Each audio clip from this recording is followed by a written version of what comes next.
ಚರಿತ್ರೆಗೆ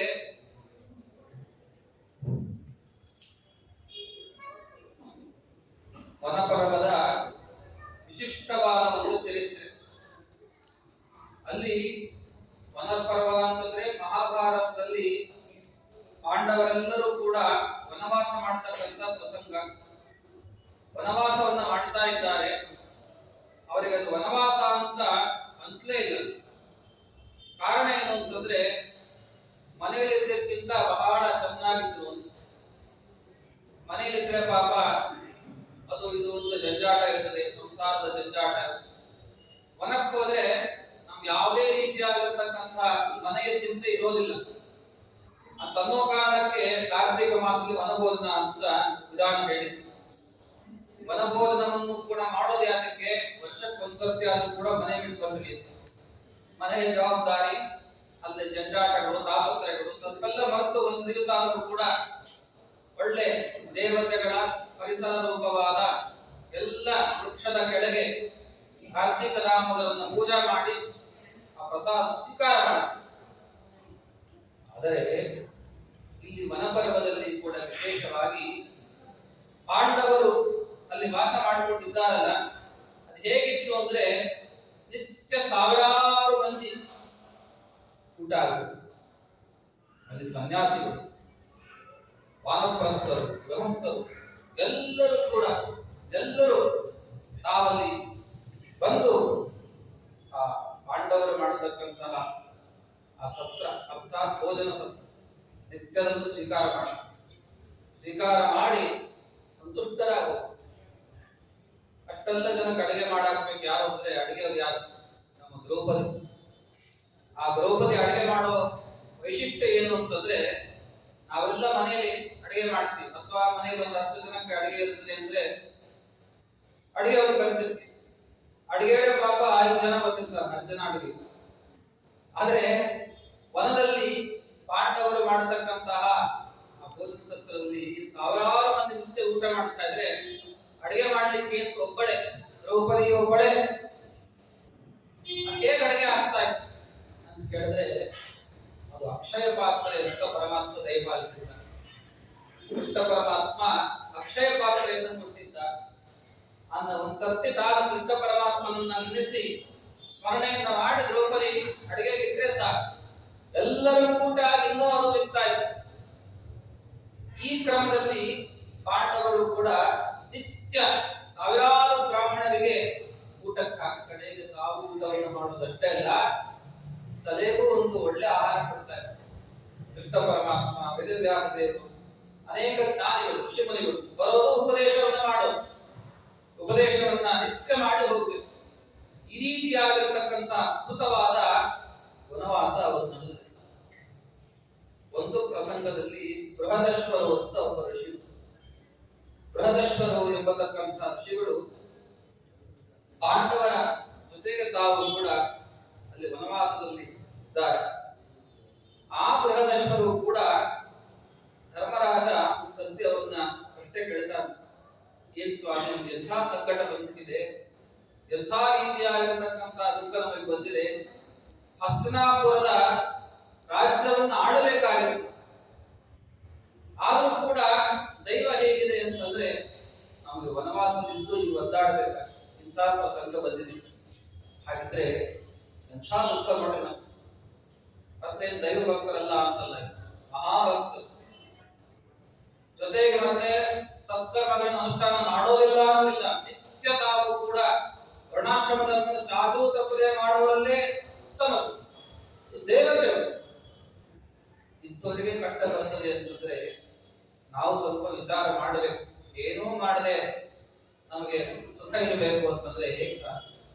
ಏನೂ ಮಾಡೋದು ಬೇಡ, ದೇವರಿಗೆ ನಮಸ್ಕಾರ ಬೇಡ, ದೇವರಿಗೆ ಕಾರ್ತಿಕ ಮಾಸದಲ್ಲಿ ಒಂದೇ ಒಂದು ದೀಪ ಹಂಚೋದು ಬೇಡ, ಅಥವಾ ಸ್ನಾನ ಸಂಧ್ಯಾ ವಂದನ ಇದೇ ಮೊದಲಾಗಿರ್ತಕ್ಕಂಥ ಕರ್ತವ್ಯನೆಲ್ಲವನ್ನು ಬಿಟ್ಟು ನನಗೆ ಸುಖ ಬೇಕು ಅಂತ ಕೇಳಿದ್ರೆ ಹೇಗೆ ಸಿಕ್ಕಿತ್ತು?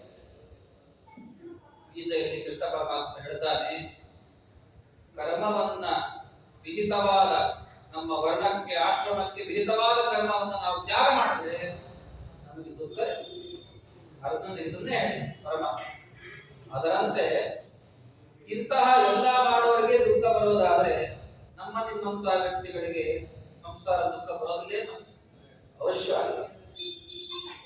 ಅವಶ್ಯಂ ಅನುಭೋಕ್ತವ್ಯಂ ಕೃತಂ ಕರ್ಮ ಶುಭಾಶುಭಂ ಅಂತ ಒಂದು ಪ್ರಸಿದ್ಧವಾದ ಮಾತು. ಅದರಂತೆ ನಾವೇನೇ ಮಾಡಿದ್ವಿ, ಪಾಪ ಮಾಡಿದ್ರೆ ಅದಕ್ಕೆ ಫಲರೂಪವಾದ ದುಃಖವನ್ನು ಅನುಭವಿಸ್ತೀವಿ, ಪುಣ್ಯ ಮಾಡಿದ್ರೆ ಅದಕ್ಕೆ ಫಲರೂಪವಾದ ಸುಖವನ್ನು ಅನುಭವಿಸ್ತೀವಿ. ಹಾಗಿದ್ರೆ ಪಾಂಡವರಿಗೆ ಆ ಧರ್ಮರಾಜ ಮತ್ತೆ ಕೇಳ್ತಾನೆ, ನಮಗೆ ಇಂಥ ದುಃಖ ಬಂದಿದೆಯಲ್ಲ ಸ್ವಾಮಿ, ಇಂಥ ದುಃಖ ಅಂತಂದಾಗ ಅದಕ್ಕೆ ಬೃಹದಶ್ವರು ಹೇಳಿದ್ದಾರೆ, ಧರ್ಮರಾಜ ಏನಂತ ತಿಳ್ಕೊಂಡಿದ್ದೀನಿ, ನಿನಗೇನು ನಿನಗೆ ಬಂದಿರತಕ್ಕಂಥ ದುಃಖ ಏನೇನಿಲ್ಲ. ನೈಷಧ ದೇಶದ ಒಬ್ಬ ರಾಜ ನಳ, ಆ ನಳಮಾರಾಯನಿಗೆ ಬಂದಿರತಕ್ಕಂಥ ದುಃಖ ಅದ್ರ ಮುಂದೆ ಏನಿಲ್ಲ ಅಂತ ಬೃಹದಶ್ವರು. ಕಾರಣ ಏನು ಅಂತ ಕೇಳಿದಾಗ ಆಗ ಹೇಳ್ತಾರೆ, ನಿನಗಾದರೂ ಕೂಡ ನಿತ್ಯ ವನವಾಸದಲ್ಲಿ ನಿನ್ನ ತಮ್ಮಂದಿರಿದ್ದಾರೆ, ಹೆಂಡತಿ ಇದ್ದಾಳೆ, ಸಾಕಾರ ಮಾಡಲಿಕ್ಕೆ ಅಂತ ಅನೇಕ ರೀತಿಯಾದ ಸಾವಿರಾರು ಜನ ಇದ್ದಾರೆ. ಅದ್ರ ಮೇಲೆ ಕೃಷ್ಣ ಪರಮಾತ್ಮ ವೇದವ್ಯಾಸ ಆಗಾಗ ಒಂದು ಹೋಗ್ತಾ ಇರ್ತಾರೆ. ಹಾಗಿದ್ರೆ ಭೀಮಸೇನಂತ ತಮ್ಮನ ಇಟ್ಟುಕೊಂಡು ಕೃಷ್ಣ ಪರಮಾತ್ಮ ವೇದವ್ಯಾಸ ದೇವರ ಸಂಘ ಇಟ್ಟುಕೊಂಡು ನೀನೇ ಇಷ್ಟು ದುಃಖ ಅಂತ ಅನ್ನೋದಾದ್ರೆ ಆ ನೈಷಧ ದೇಶದ ರಾಜನಾಗಿರ್ತಕ್ಕಂಥ ನಳರಾಜನಿಗೆ ಎಲ್ಲರೂ ಕೈ. ಹಾಗೆ ಅವನು ಕೂಡ ಅನೇಕ ಕಡೆ ತಿರುಗ್ತಾ ದುಃಖಪಟ್ಟ. ಅಂಥ ರಾಜನಿಗಿಂತಲೂ ಕೂಡ ದುಃಖ ಏನೇನೂ ಇಲ್ಲ ಅಂತ ಯಾರು ಹೇಳ್ತಾ ಇದ್ದಾರೆ? ಬೃಹದಶ್ವರು ಧರ್ಮರಾಜ ಹೇಳ್ತಾರೆ. ಹಾಗಿದ್ರೆ ಸ್ವಾಮಿ, ಆ ನಳರಾಜನ ನಳಮಹಾರಾಜನ ಚರಿತ್ರೆಯನ್ನು ಹೇಳಬೇಕು. ಅಥೈನಮ ಬ್ರವೀತ್ ರಾಜ ಬ್ರವೀತು ಭಗವಾನ್ ಇತಿ ಇಮಾವಸ್ಥಾಂ ಸಂಪ್ರಾಪ್ತಂ ರೋತುಮಿಚ್ಛಾಮಿ ಪಾರ್ಥಿವಂ. ಈ ನಳರಾಜ ಪರಮ ಧಾರ್ಮಿಕ ಅಂತ ಹೇಳಿದ್ದೀನಿ. ಅಂಥ ರಾಜನಿಗೂ ಕೂಡ ಈ ಅವಸ್ಥೆ ಬರಲಿಕ್ಕೆ, ಇಂಥ ದುಃಖ ಅವನಿಗೆ ಬರಲಿಕ್ಕೆ ಅಂತ ಏನು ಕಾರಣ? ನಮಗಿಂತಲೂ ದುಃಖ ಪಟ್ಟಿದ್ದಾನೆ ಎಂದು ಬೇರೆ ಹೇಳ್ತಾ ಇದ್ದೆ. ಅಂಥ ದುಃಖ ಪಡುವ ಅವಸ್ಥೆಯು ಕೂಡ ಅವನಿಗೆ ಬಂದದ್ದಾದರೂ ಕೂಡ ಹೇಗೆ ಅದನ್ನ ಹೇಳಬೇಕು. ರೋತಮಿಚ್ಛಾಮಿ ಪಾರ್ಥಿವ, ದಯಮಾಡಿ ಹೇಳಿ ಅಂತಂದಾಗ ಆ ಬೃಹದಶ್ವರು ಅರ್ಥ ಇದ್ದಾರೆ. ಶೃಣುರಾಜನ್ನವಹಿತ ಸಹ ಪ್ರಾಗೃವಿರುಚ್ಚ ಅಚ್ಯುತ ಯಸ್ತತೋ ದುಃಖಿತತರೋ ರಾಜಾಧಿ ಪೃಥಿವೀಪತೆ. ಹಿಂದೆ ನಿಷಧ ದೇಶ ಅಂತ, ಆ ನಿಷಧ ದೇಶದ ರಾಜ ಒಬ್ಬ ವೀರಸೇನ ಅಂತ ಒಬ್ಬ ಇದ್ದ. ಆ ವೀರಸೇನನ ಮಗನೇ ನಳರಾಜ. ಅವನಿಗೆ ಆ ನಳರಾಜ ಹೇಗಿದ್ದ ಅಂದ್ರೆ 4 ವಿಧವಾದ ಆ ಪುರುಷಾರ್ಥವನ್ನು ಚೆನ್ನಾಗಿ ತಿಳಿದಿದ್ದ, ಧರ್ಮಾರ್ಥ ಕಾಮೋಕ್ಷಗಳನ್ನ ಚೆನ್ನಾಗಿ ತಿಳಿದಿದ್ದ. ಜೊತೆಗೆ ಅವನಿಗೇನಾಯ್ತು ಅಂತಂದ್ರೆ ಇಷ್ಟೆಲ್ಲ ತಿಳಿದಿದ್ರು ಕೂಡ ಕಡೆಗೆ ಅವನ ತಮ್ಮನಿಂದಲೇ ಅವನಿಗೆ ಇಂಥ ದುಃಖಕರವಾದ ಅವಸ್ಥೆ. ಕಾರಣ ಏನಂದ್ರೆ ಜೂಜಾಡಿದ್ದು. ತಮ್ಮನಾಗಿರ್ತಕ್ಕಂಥ ಪುಷ್ಕರ ಅಂತ ನಳರಾಜನ ತಮ್ಮ, ಅವನ ಜೊತೆಗೆ ತಾನು ಕೂಡ ಜೂಜನ್ನ ಆಡ್ದ ಕಡೆಗೆ ಎಲ್ಲವನ್ನು ಸರ್ವಸ್ವವನ್ನ ಕಳ್ಕೊಂಡ. ಎಲ್ಲವನ್ನು ಕಳೆದುಕೊಂಡು ಕಡೆಗೆ ತಾನು ಕೂಡ ಹೆಂಡತಿಯನ್ನು ಕಳೆದುಕೊಂಡ. ತಾನು ಎಲ್ಲ ರಾಜ್ಯವನ್ನೇ ತ್ಯಾಗ ಮಾಡಿದ. ಎಲ್ಲವನ್ನು ಬಿಟ್ಟು ತಾನು ಕೂಡ ಎಲ್ಲೋ ಸಂಚಾರ ಮಾಡೋ ಪ್ರಸಂಗ, ಕಾಡಿನಲ್ಲಿ ಹೋಗಿ ಇರುವ ಪ್ರಸಂಗ ಬಂತು. ಹೋಗಿ ಕಾಡಿನಲ್ಲಿ ತಂಪಾಗಿ ಒಂದ್ ಕಡೆ ನಿಂತಿದ್ದಂಗೆ, ಒಂದ್ ಕಡೆ ಸುಮ್ಮನೆ ಇದ್ದಾನ ಅಂತಿಲ್ಲ. ಆ ಕಾಡಿನಲ್ಲಿದ್ದಾಗ ಕೂಡ ಬಹಳ ಸಂಕಟ. ಇಷ್ಟೆಲ್ಲ ಸಂಕಟ ಅವರಿಗೆ ಪ್ರಾಪ್ತವಾಯಿತು. ಕಾರಣ ಮೊದಲಿಗೆ ಹೇಳಿದ್ದವರು ತಮ್ಮನಾದ ಪುಷ್ಕರನ ಜೊತೆಗೆ ಜೂಜಾಡಿ ಎಲ್ಲ ಸಂಪತ್ತನ್ನು ಸ್ವತದ್ದೇ ಕಾರಣ. ಹಾಗಿದ್ರೆ ಜೂಜು ಅಂತಂದು ನಮ್ಗೆ ಏನ್ ಮಾಡ್ತಾರೆ? ಅದಂತೂ ಪ್ರಾಕ್ಟಿಕಲ್ ಆಗಿ ನಮ್ಗೆಲ್ಲರೂ ಯಾರು ಆಡ್ತಾರೋ ಅವ್ರಿಗೆ ಅನುಭವಕ್ಕೆ ಬಂದಿದೆ. ಎಲ್ಲವನ್ನೂ ಕಳೆದುಕೊಂಡು ತಾವು ಕೂಡ ಮುಕ್ತವಾಗಿ ಬರಬೇಕಲ್ವಾ? ಭಾಗವತದಲ್ಲಿ ಕೂಡ ಪರೀಕ್ಷಿತರಾದರು ಕಲಿಗೆ ಕೆಲವು ಸ್ಥಾನವನ್ನು ಕೊಟ್ಟಿದ್ದಾರೆ. ಅಲ್ಲಿ ಜೂಜು ಅಂತ, ಜೂಜಿನ ಅಡ್ಡೆಯಲ್ಲೂ ಕೂಡ ಒಂದು ಸ್ಥಾನವನ್ನು ಕಲ್ಪಿಸಿಕೊಟ್ಟಿದ್ದಾರೆ. ಹಾಗಿದ್ರೆ ಕಲಿ ನಮ್ಮಲ್ಲಿ ಪ್ರವೇಶ ಆಗಬೇಕು ಅಂದ್ರೆ ಜೂಜಾಡೋದು, ದುಷ್ಟನ ಸಹವಾಸ ಮಾಡೋದು, ಇದೆಲ್ಲ ಮಾಡಿಬಿಟ್ರೆ ದುಷ್ಟ ಸ್ಥಿತಿ ಸಹವಾಸ ಮಾಡೋದು ಇದೆಲ್ಲ ಮಾಡ್ತಾರಲ್ಲ, ಅಂತವರಿಗೆ ಕಲಿ ತಂತಾನಾಗಿ ಆರಾಮಾಗಿ ನಮಗೆ ರೆಡ್ ಕಾರ್ಪೆಟ್ ಹಾಸಿ ಆಹ್ವಾನ ಮಾಡಿದಂತೆ ಕಲಿ ಬಂದಾಗ ಮುಗಿದೋಯ್ತು. ಎಲ್ಲರೂ ಕೂಡ ನಮಗೆ ಪಾಪವನ್ನ ಮಾಡಿಸಿ ಚೆನ್ನಾಗಿ ದುಃಖವನ್ನು ತಂದು ನರಕಕ್ಕೆ ಸಾಧನೆಯನ್ನು ಮಾಡಿಸ್ತಾರೆ. ಹಾಗಿದ್ರೆ ಇಲ್ಲಿ ನಮ್ಮ ನಳರಾಜನಿಗೆ ದುಃಖ ಬರಲಿಕ್ಕೆ ಮುಖ್ಯ ಕಾರಣ ಜೂಜ ಅಷ್ಟೇ ಅಲ್ಲ, ಕಲಿಯ ಆವೇಶ. ಕಲಿಯ ಆವೇಶದಿಂದ ನಾವಿಷ್ಟೆಲ್ಲ ದುಃಖಕ್ಕೆ ಒಳಪಟ್ಟ. ಈ ಒಂದು ಕಥೆಯನ್ನು ನಾವು ಈಗ ಶ್ರವಣ ಮಾಡಬೇಕು. ನಳದಮಯಂತಿಯ ಚರಿತ್ರೆ ಅಂತ ಈ ವನಪರ್ವದಲ್ಲಿ ಬರ್ತಾ ಇದೆ. ಏನು ಯಾಕೆ ಶ್ರವಣ ಮಾಡಬೇಕು? ಯಾರೋ ಒಬ್ಬ ರಾಜನ ಮತ್ತೆ ತಾನು ಹೆಂಡತಿ ದಮಯಂತಿ ಎಂಬತಕ್ಕಂಥ ಉತ್ತಮ ಸ್ತ್ರೀಯನ್ನು ಲಗ್ನ ಮಾಡಿಕೊಂಡಂತೆ ಏನೇನೋ ಆಯ್ತು. ಆ ಪ್ರಸಂಗವನ್ನು ನಾವ್ಯಾಕೆ ಶ್ರವಣ ಮಾಡಬೇಕು ಅಂತ ಕೇಳೋದಾದ್ರೆ, ನೋಡ್ರಿ, ನಮಗೆ ಈಗ ಆಗಬಾರದು ಅಂತ ಅನ್ನೋದಾದ್ರೆ, ನಮಗೆ ಸಂಸಾರದಿಂದ ಬರಬಾರದು, ನಮಗೆ ಕಲಿಯ ಆದೇಶ ಆಗಬಾರದು ಅಂತ ಅನ್ನೋದಾದ್ರೆ ಅವಶ್ಯವಾಗಿ ಈ ನಳದಮಯಂತಿಯ ಚರಿತ್ರೆಯನ್ನು ಕೂಡ ನಾವು ಶ್ರವಣ ಮಾಡಬೇಕು ಅಂತ ವಿಶೇಷವಾಗಿ ನಮಗೆ ತಿಳಿಸಿಕೊಡ್ತಾರೆ. ಇಂತಹ ರಾಜ ಹೇಳ್ತಾರೆ, ನತಸ್ಯ ದಾಸಾನ ರಥೋ ನ ಭ್ರಾತ ನ ಚ ಬಾಂಧವಃ ವನೇ ದಿವಸತೋ ರಾಜನ್ ಅಶ್ರೂಯಂತ ಕಲಾಚನ. ಅವನಿಗೆ ವನವಾಸ ಮಾಡೋ ಪ್ರಸಂಗ ಬಂದ್ರೆ ಅಣ್ಣ ಇಲ್ಲ, ತಮ್ಮ ಇಲ್ಲ, ಹೆಂಡತಿ ಇಲ್ಲ, ಮಕ್ಕಳಿಲ್ಲ, ಯಾರ್ಯಾರು ಇಲ್ಲ, ಹುಚ್ಚನಂತ ತಿರುಗಾಡ್ತಾ ಇದ್ದ. ಅಂತ ಪ್ರಸಂಗ ಅವನಿಗೆ ಬಂದಿದೆ. ಭವಾನಿ ಸಂವೃತೋ ವೀರೈ ಭ್ರಾತೃಭಿ ದೇವ ಸಂಹಿತೈ. ಈ ಪುಣ್ಯ ಮಾಡಿದ್ದು ಧರ್ಮರಾಜ. ದೇವತೆಗಳಂತ ಅರ್ಥ ಸಾಕ್ಷಾತ್ ವಾಯುದೇವರೇ ಭೀಮಸೇನ ಅವರಂತಹ ತಮ್ಮದನ್ನು ಪಡ್ಕೊಂಡು ಅವ್ರ ಜೊತೆಗೆ ಆರಾಮಾಗಿ ವನವಾಸದಲ್ಲಿ ತಿರುಗೋ ನಾವು ಅನ್ಕೋಬೇಕು. ಒಂದ್ಸರ್ತಿ ದೇವ್ರ ಇಷ್ಟಾలను ಕೂಡ ಚೆನ್ನಾಗಿ ಇಟ್ಟಿದ್ದಾನಲ್ಲ, ಯಾರ್ಯಾರೋ ಎಲ್ಲೋ ಹೋಗಿರ್ತಾರೆ, ಇನ್ನೂ ತಿಂತಾರೆ ಪಾಪ. ನಾವು ರಾಯರ ಮಠದಲ್ಲಿ ಬಂದು ಆ ಪರಮಾತ್ಮನ ಕುರಿತಾದ ನಾಲ್ಕಾರು ಅನೇಕ ಜ್ಞಾನವನ್ನು ಕೂಡ ಸಂಪಾದನೆ ಮಾಡ್ತಾ ಇದ್ದೀವಲ್ಲ, ನಮ್ಮ ಪುಣ್ಯ ಬಹಳ ಇದೆ, ನಾವು ಹಾಗೆ ಅನ್ಕೋಬೇಕು. ಅದ್ರ ಬಗ್ಗೆ ನಾವು ನೆಗೆಟಿವ್ ಆಗಿ ಯೋಚನೆ ಮಾಡ್ತಾ ಇರ್ತೀವಿ, ಯಾವ್ದು ಅದಿಲ್ಲ ಇದಿಲ್ಲ ಅಂತಾನೆ ಅಲ್ವಾ. ಇದು ಪಾಪ ಕುಡಿ ಗುಂಡಾರ ಸುತ್ತೋದಕ್ಕೋಸ್ಕರ ಯಾವುದಿಲ್ಲೋ ಅದ್ರ ಬಗ್ಗೆ ಅವರಿಗೆ ಲಕ್ಷ್ಯ ಇದೆ.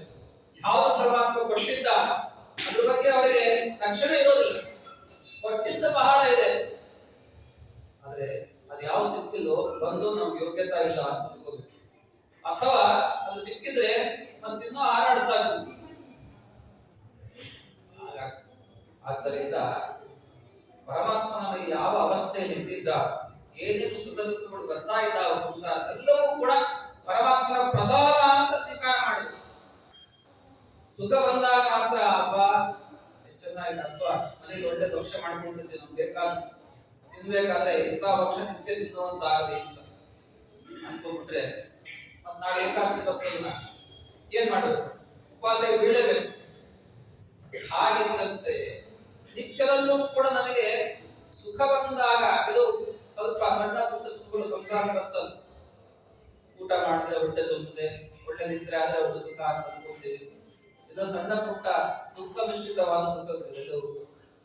ಅದನ್ನ ಅನುಭವ ಮಾಡಿದಾಗ ನಮ್ಗೆ ಇದೇ ಶಾಶ್ವತವಾಗಲಿ ಅಂತ ಬಯಸ್ತೀವಲ್ಲ ಹೇಗೆ, ಇದನ್ನೇ ಪರಮಾತ್ಮ ಕೊಡುವಂತ ಬಯಸ್ತೀವಲ್ಲ ಹೇಗೋ ಹಾಗೆ ನಮ್ಮ ಪ್ರಾರಬ್ಧ ಕರ್ಮ ವಶ ನಮ್ಮ ಪಾಪಗಳ ನಿಮಿತ್ತಕವಾಗಿ ದುಃಖ ಬಂದಾಗ ನಮಗೆ ಆ ದುಃಖದ ಫಲರೂಪವಾದ ಅಂದ್ರೆ ಪಾಪದ ಫಲರೂಪವಾದ ದುಃಖ ಬೇಡ ಅಂತ ಯಾಕಂತೀವಿ ನಾವು. ಆ ದುಃಖ ತಯಾರಾದದ್ದೇ ನಮ್ಮಿಂದ, ನಾವು ಮಾಡಿರ್ತಕ್ಕಂಥ ಪಾಪದಿಂದ. ರಾ ಮೆಟೀರಿಯಲ್ ಒಳಗಡೆ ಇಟ್ಕೊಂಡು ಮತ್ತೆ ಅದರಿಂದ ಆಗ್ತಕ್ಕಂಥ ಸೈಡ್ ಎಫೆಕ್ಟ್ ಬೇಡ ಅಂತಂದ್ರೆ ಏನು, ಅದನ್ನು ಸ್ವೀಕಾರ ಮಾಡಿ, ದುಃಖವನ್ನು ಸ್ವೀಕಾರ ಮಾಡಿ. ಇದೆಲ್ಲವೂ ಕೂಡ ಹೇಗೆ ಅಂದ್ರೆ ಹರಿಪ್ರಸಾದ, ಪರಮಾತ್ಮನ ಪ್ರಸಾದ. ದೇವರು ಏನು ಕೊಡ್ತಾನೋ ಅದು ಸುಖ ಆಗಲಿ ದುಃಖ ಆಗಲಿ, ಸುಖವಾಗಲಿ ಬಹು ದುಃಖವಾಗಲಿ ಸಖನೀನಾಗಿರು ಪಾಂಡುರಂಗ ಅಂತ ದಾಸರು ಹೇಳುವಂತೆ ಯಾವುದನ್ನು ಕೂಡ ಸಮವಾಗಿ ನಾವು ತೆಗೆದುಕೊಳ್ಳಬೇಕು ಅಂತ ಹೇಳ್ತಾರಲ್ಲ ಗೀತೆಯಲ್ಲಿ. ಅದರಂತೆ ಮತ್ತೆ ನೋಡು ಧರ್ಮರಾಜ, ನಿನ್ನ ನನಗೆ ಬಹಳ ನಳರಾಜನಿಗಿಂತ ಏನೇನೇನೇನೇನೇನೋ ದುಃಖ ಇಲ್ಲ, ಎಲ್ಲ ಸಲಕರಣೆ ತಯಾರಾಗಿ ವನ ಅಂತ ಅನಿಸ್ಲಿಲ್ಲ. ಆದರೂ ಕೂಡ ಸ್ವಾಮಿ ಈ ನಳರಾಜನ ಚರಿತ್ರೆ ಸ್ವಲ್ಪ ವಿಸ್ತಾರವಾಗಿ ಹೇಳಬೇಕು ಅಂತ ಹೇಳಿ ಪೃಷ್ಠೆಯನ್ನ ಚರಿತಂ ಪದತಾಂ ಶ್ರೇಷ್ಠ ತಂ ತದಾಖ್ಯಾತುಮರ್ಹಸಿ.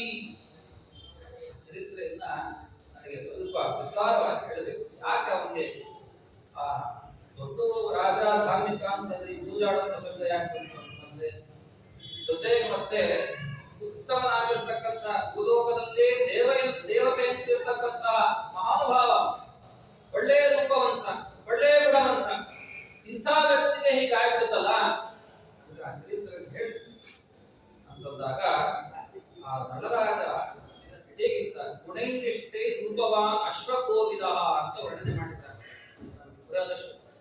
ಒಳ್ಳೆ ಗುಣವಂತ ಅಷ್ಟೇ ಅಲ್ಲ, ಗುಣಕ್ಕೆ ತಕ್ಕಂತ ಒಳ್ಳೆ ರೂಪ. ಆ ರೂಪ ಹೆಂಗಿತ್ತು ಅಂದ್ರೆ ಭೂಲೋಕದಲ್ಲಿ ಮನ್ಮಥ ಇವನು ಅಂತ ಅನ್ಕೋತಾ ಇದ್ದಾರೆ. ನೋಡು, ಮನ್ಮಥನೇ ಬಂದಿದ್ದಾನೋ ಏನೋ ಭೂಲೋಕದಲ್ಲಿ ಅಂತ ಹೇಳಿ ನಳರಾಜನ ನೋಡಿದ್ರೆ ಅಷ್ಟು ಸುಂದರನಾಗಿದ್ದ. ಜೊತೆಗೆ ಕಾಲ ಕಾಲಕ್ಕೆ ಅನೇಕ ರೀತಿಯಾದ ಯಜ್ಞಯಾಗಾದಿಗಳನ್ನು ಮಾಡುತ್ತಾ ಇದ್ದ. ಆಮೇಲೆ ವಿಶೇಷವಾಗಿ ಬ್ರಾಹ್ಮಣರಲ್ಲಿ ತುಂಬಾ ಭಕ್ತಿ ಉಳ್ಳವನಾಗಿದ್ದ. ಕಾಲ ಕಾಲಕ್ಕೆ ದಾನವನ್ನು ಕೊಡ್ತಾ ಇದ್ದ, ಅನೇಕ ಧರ್ಮವನ್ನು ಮಾಡುತ್ತಾ ಇದ್ದ. ಅದ್ರ ಮೇಲೆ ಒಳ್ಳೆ ಕುದುರೆ ಸವಾರಿ ಮಾಡೋದ್ರಲ್ಲಿ ತುಂಬಾ ಎತ್ತರದ ಕೈ. ಇಂಥ ವ್ಯಕ್ತಿ ಯಜ್ವಾ ದಾನಪತಿರ್ ದಕ್ಷಃ ಸದಾ ಶೀಲ ಪುರಸ್ಕೃತ. ಒಳ್ಳೆ ರೀತಿಯಾದ ಶೀಲ, ಒಳ್ಳೆ ರೀತಿಯಾಗಿರ್ತಕ್ಕಂಥ ಶೀಲವಂತನಾಗಿರ್ತಕ್ಕಂಥ ಮಹಾನುಭಾವ. ತಾನು ಕೂಡ ಅನುಜೇಂದ್ರಾಣ ಮೂರ್ತಿ ದೇವಪತಿರ್ ಯಥಾ, ದೇವಪತಿ ಇಂದ್ರ ಹೇಗಿದ್ದಾನೋ ಹಾಗೆ ಭೂಲೋಕದಲ್ಲಿ ಒಬ್ಬ ಇಂದ್ರ ಅಂದ್ರೆ ನಳ ಮಹಾರಾಜ, ಅಷ್ಟು ವೈಭವದಿಂದ ಇದ್ದ. ಅಂತಹ ರಾಜ ತಾನು ವೇದವಿಚ್ಛೂರ ಮತ್ತೊಂದು ಹೇಳ್ತಾನೆ. ವೇದಗಳನ್ನ ಚೆನ್ನಾಗಿ ತಿಳಿದಿದ್ದ, ವೇದಗಳ ಸಾರವನ್ನು ಚೆನ್ನಾಗಿ ತಿಳಿದಿದ್ದ, ಶೂರನಾಗಿದ್ದ. ಜೊತೆಗೆ ಒಂದು ಅಕ್ಷಪ್ರಿಯ, ಜೂಜಾಡೋದಲ್ಲಿ ಬಹಳ ಅವನಿಗೆ ಆಸಕ್ತಿ. ಅದು ಜೂಜಾಡೋದು ಸರಿ, ಪಣಕ್ಕಿಟ್ಟು ಜೂಜಾಡೋದು ಬಹಳ ಚಟ ಅಂತ ಆಡೋದು ಅದರಲ್ಲಿ ಇವನಿಗೆ ಪಾಪ ಆಸಕ್ತಿ ಇಲ್ಲ ಅಂತಿಲ್ಲ. ಜೊತೆಗೆ ಆ ಎಲ್ಲ ತನ್ನ ಪ್ರಜೆಗಳಿಗೆ ಏನು ಬೇಕು ಅಂತಂತಾರೆ ಎಲ್ಲವನ್ನೂ ಪೂರ್ಣ ಮಾಡ್ತಾರೆ. ಮಹಾನುಭಾವ. ಜೊತೆಗೆ ಸಾಕ್ಷಾದಿವ ಮನುಸ್ವಯಂ ಅಂತ ಒಂದು ಉತ್ತಮವಾದ ಮಾತಿನ ಜಿತೇಂದ್ರಿಯ, ಒಳ್ಳೆ ಇಂದ್ರಿಯ ನಿಗ್ರಹ ಉಳ್ಳವನಾಗಿದ್ದ, ಉದಾರನಾಗಿದ್ದ. ಜೊತೆಗೆ ಮತ್ತೆ ಅವನು ಭೂಮಿಯನ್ನ ವಿಶೇಷವಾಗಿ ಮನುರಾಜ ಸ್ವಾಯಂಭೂಮನು ದೃಷ್ಟಾಂತ ಕೊಟ್ಟಿದ್ದಾರೆ. ಸ್ವಾಯಂಭೂಮನು ತಾನು ಹೇಗೆ ಭೂಮಿಯಿಂದ ರಕ್ಷಣೆ ಮಾಡಿದ್ದ ಆ ರೀತಿಯಾಗಿ ರಕ್ಷಣೆಯನ್ನು ಮಾಡತಕ್ಕಂಥ ಮಹಾನುಭಾವನಾಗಿದ್ದ ನಳರಾಜ. ತಥೈವಾಸಿ ವಿದರ್ಭೇಶು, ಅದರಂತೆ ಇನ್ನೊಂದು ಕಥೆ ಹೇಳ್ತಾನೆ. ವಿದರ್ಭ ದೇಶದಲ್ಲಿ ಭೀಮ ಎಂಬತಕ್ಕಂಥ ರಾಜ. ಆ ಭೀಮ ಎಂಬತಕ್ಕಂಥ ರಾಜ ಒಳ್ಳೆ ಗುಣಸಂಪನ್ನ, ಅವನು ಬ್ರಾಹ್ಮಣರಿಗೆ ಬಹಳ ಭಕ್ತಿ ಮಾಡ್ತಾ ಇದ್ದ. ಆದ್ರೆ ಮಕ್ಕಳಾಗಿಲ್ಲ ಅಂತ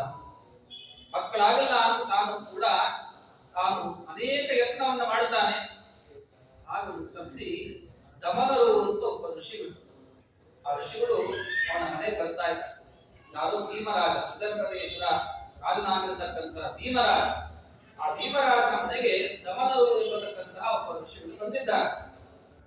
ಅವರನ್ನ ಹೇಳ್ತಾರೆ, ಸ್ವಾಮಿ ನಾ ಎಷ್ಟೆಷ್ಟೋ ಅನೇಕ ಉಪಾಯ ಮಾಡಿದೆ ಒಳ್ಳೆ ಮಕ್ಕಳಾಗಬೇಕು ಅಂತ, ಏನ್ ಮಾಡಿದ್ರು ಕೂಡ ಮಕ್ಕಳಾಗ್ತಾ ಇದೆ, ಏನಾದ್ರೂ ಉಪಾಯ ಹೇಳಿದೆ ಅಂತಂದಾಗ ಆಗ ಅನುಗ್ರಹ ಮಾಡ್ತಾರೆ. ಐಶ್ಯ ಸಹರಾಜೇಂದ್ರ ಸತ್ಕಾರೇಣ ಸ್ಪರ್ಚಸಂ, ವಿಶೇಷವಾಗಿ ಅನೇಕ ಜ್ಞಾನಿಗಳನ್ನ ಸಂತೋಷಪಡಿಸತಕ್ಕಂಥವನಾಗು, ವಿಶೇಷವಾಗಿ ದಾನವನ್ನ ಮಾಡು, ಅವರ ಪಾದ ಸೇವೆ ಮಾಡು. ಅವ್ರಿಗೆ ಮಕ್ಕಳಾಗಬೇಕು ಅಂದ್ರೆ ಇದೊಂದು ಮಹಾಭಾರತನಿಗೆ ಉತ್ತಮವಾಗಿರ್ತಕ್ಕಂಥ ಮಾರ್ಗವನ್ನು ತೋರಿಸ್ತಾರೆ. ಮಕ್ಕಳಾಗಬೇಕು ಅಂದ್ರೆ ದಾನಿಗಳ ಸೇವೆಯನ್ನು ಮಾಡ್ಬೇಕು. ಮಂತ್ರಾಲಯಕ್ಕೆ ಹೋಗ್ತೀವಿ, ರಾಯ ಸೇವೆ ಮಾಡ್ತೀವಿ ಅಥವಾ ಎಲ್ಲಿ ರಾಯರ ಅಧಿಷ್ಠಾನ ಇದೆಯೋ ಅಲ್ಲೇ ಬಂದು ಸೇವೆ ಮಾಡಿದ್ರೆ ಅವರೇನ್ ಮಾಡ್ತಾರೆ? ಸಂತಾನ ಸಂಪರ್ಕೈ ಶುದ್ಧ ಭಕ್ತಿ ವಿಜ್ಞಾನ ವಾಗ್ದೇಹ ಸುಪಾಠವಾದೀನ್ ತತ್ವಾ ಶರೀರೋತ್ಥ ಸಮಸ್ತ ದೋಷಾನ್ ಅಶ್ವಾಸನೋ ವ್ಯಾತ್ ಗುರುರಾಘವೇಂದ್ರ. ನಮ್ಮಲ್ಲಿರ್ತಕ್ಕಂಥ ಆಗಿರ್ತಕ್ಕಂಥ ಅನೇಕ ಸಂತಾನಾದಿ ಪ್ರತಿಬಂಧಕವಾದ ದೋಷಗಳನ್ನ ರಾಯರು ನೋಡಿ ಅದನ್ನ ಚೆನ್ನಾಗಿ ತಮ್ಮ ಕಣ್ಣಿನ ದೃಷ್ಟಿಯಿಂದ ನಾಶಪಡಿಸಿ ಸಂತಾನಾದಿಗಳಾಗುವಂತೆ ಅನುಗ್ರಹ ಮಾಡ್ತಾರೆ ಮಹಾನುಭಾವರು. ಅದಕ್ಕೋಸ್ಕರ ಜ್ಞಾನಿಗಳನ್ನ ಸೇವೆ ಮಾಡಿ ಅಂತ ಹೇಳಿದ್ದು ಮಹಾಭಾರತ.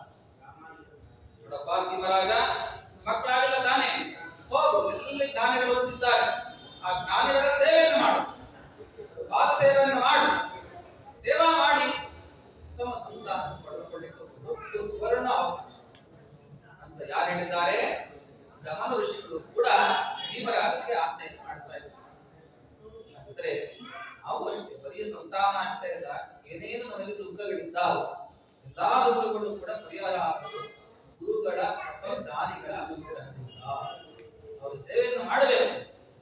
ಸೇವಾ ಮಾಡಿದ್ರೆ ಎಲ್ಲವೂ ಕೂಡ ನಮಗೆ ಸಿಗ್ತದೆ ಅಂತದನ್ನ ಇವರು ಅದನ್ನ ಪರಿಹಾರ ರೂಪದ ಚಿಂತನೆ ಮಾಡ್ತೀನಿ. ಮಾಡು, ಹಾಗೆ ಚೆನ್ನಾಗಿ ಸೇವೆ ಮಾಡಬೇಕು. ತಸ್ಮೈ ಪ್ರಸನ್ನೋ, ಮೊದಲಿಗೆ ದಮನ ಋಷಿಗಳನ್ನ ವಿಶೇಷವಾಗಿ ಅರ್ಘ್ಯಪಾದ್ಯ ಎಲ್ಲ ಕೊಟ್ಟು ಅವ್ರಿಗೆ ಸೇವಾ ಮಾಡಿದ್ದಾರೆ. ಬಹಳ ಸಂತೋಷ ಆಯ್ತು ದಮನಿಗೆ. ಆಗ ನೋಡುವನಿಗೆ ಒಳ್ಳೆ ಕನ್ಯಾರತ್ನವನ್ನ ಆಗುವಂತೆ ಅನುಗ್ರಹ ಮಾಡ್ತಾರೆ. ಒಳ್ಳೆ ಹೆಣ್ಮಕ್ಳು ಹುಟ್ಟಬೇಕು, ಅದ್ರ ಜೊತೆಗೆ 3 ಜನ ಗಂಡು ಮಕ್ಕಳು ಹುಟ್ಟುತ್ತಾರೆ ಅಂತ ಅನುಗ್ರಹನ ಮಾಡ್ತಾ ಇದ್ರು. ಒಂದು ಮಕ್ಕಳಿಗೆ ಒಂದೇ ಒಂದು ಸಂತಾನ ಇಲ್ಲ ಅಂತ ದುಃಖ ಪಡ್ತಕ್ಕಂಥ ಈ ಭೀಮರಾಜನಿಗೆ 4 ಸಂತಾನವನ್ನು ಕೊಡ್ತಾ ಇದ್ದಾರೆ. ಅವರನ್ನು ಸೇವೆ ಮಾಡಿದ್ದಾರೆ. ಹೆಸರೇ ದಮನ ಬರುತ್ತೆ. ದಮ ಅಂದ್ರೆ ಇಂದ್ರಿಯ ನಿಗ್ರಹ ಅಂತ. ಇಂದ್ರಿಯ ನಿಗ್ರಹ ಕೊಡ್ತಕ್ಕಂಥ ಎಂಥ ಜ್ಞಾನಿಗಳಾಗತಕ್ಕಂಥ ದಮನರನ್ನ ಸೇವಾ ಮಾಡಿದ್ದಕ್ಕೆ ಕಡೆಗೆ 4 ಸಂತಾನವನ್ನು ದಯಪಾಲಿಸಿದ್ದಾರೆ. ಒಂದೊಂದು ಜಗತ್ತಿಗೆ ಅಪ್ರತಿಮ ರೂಪಳಾಗಿರ್ತಕ್ಕಂಥ ದಮಯಂತಿ. ದಮಯಂತಿ ದಮನ ಋಷಿಗಳ ಅನುಗ್ರಹದಿಂದ ಅವತಾರ ಮಾಡಿರ್ತಕ್ಕಂಥ ಹುಟ್ಟಿರ್ತಕ್ಕಂತಹ ಆ ಹೆಣ್ಣಿಗೆ ಕನ್ಯೆಗೆ ನಾನು ಕೂಡ ಏನ್ ಹೆಸರಿಲ್ಲ, ದಮಯಂತಿ ಅಂತ ಹೆಸರು. ಅದರ ಮೇಲೆ ದಮ ಅಂತ ಒಬ್ಬ ನೋಡಿ ಹೇಗಿದೆ, ಯಾರ ಅನುಗ್ರಹ ಹುಡ್ತಾರೋ ಅವ್ರ ಹೆಸರು ಹೇಳೋದು ಪದ್ಧತಿ. ರಾಘವೇಂದ್ರ ಹುಟ್ಟಿದ ರಾಘವೇಂದ್ರ ನಾಮಕರಣ ಅಲ್ವಾ, ಹೀಗೆಲ್ಲ ಮಾಡೋ ಪದ್ಧತಿ ಮಹಾಭಾರತದ ಕಾಲದ. ದಮ ದಾಂತ ದಮ ದಮನ ಅಂತ, ದಮ ದಾಂತ ದಮನ ಅಂತ 3 ಗಂಡು ಮಕ್ಕಳು. ದಮಯಂತಿ ಎಂಬತಕ್ಕಂಥ ಒಬ್ಬಳು ಹೆಣ್ಣು. ದಮಯಂತಿ, ದಮ ಮತ್ತೆ ದಾಂತ ದಮನ 4 ಸಂತಾನವನ್ನು ಕೂಡ ಅನುಗ್ರಹವನ್ನು ಮಾಡಿದ್ದಾರೆ ದಮನ ಋಷಿಗಳು. ಆ ದಮಯಂತಿ ಹೇಗಿದ್ದಾಳೆ ಅಂತ ವರ್ಣನ ಮಾಡ್ತಾ ಇದ್ದಾರೆ. ದಮಯಂತಿ ತುರೂಪೇಣ ತೇಜಸ ವಪುಷಾ ಶ್ರಿಯ ಸೌಭಾಗ್ಯೇನ ಚ ಲೋಕೇಶು ಯಶ ಪ್ರಾಪಸು ಮಧ್ಯಮ.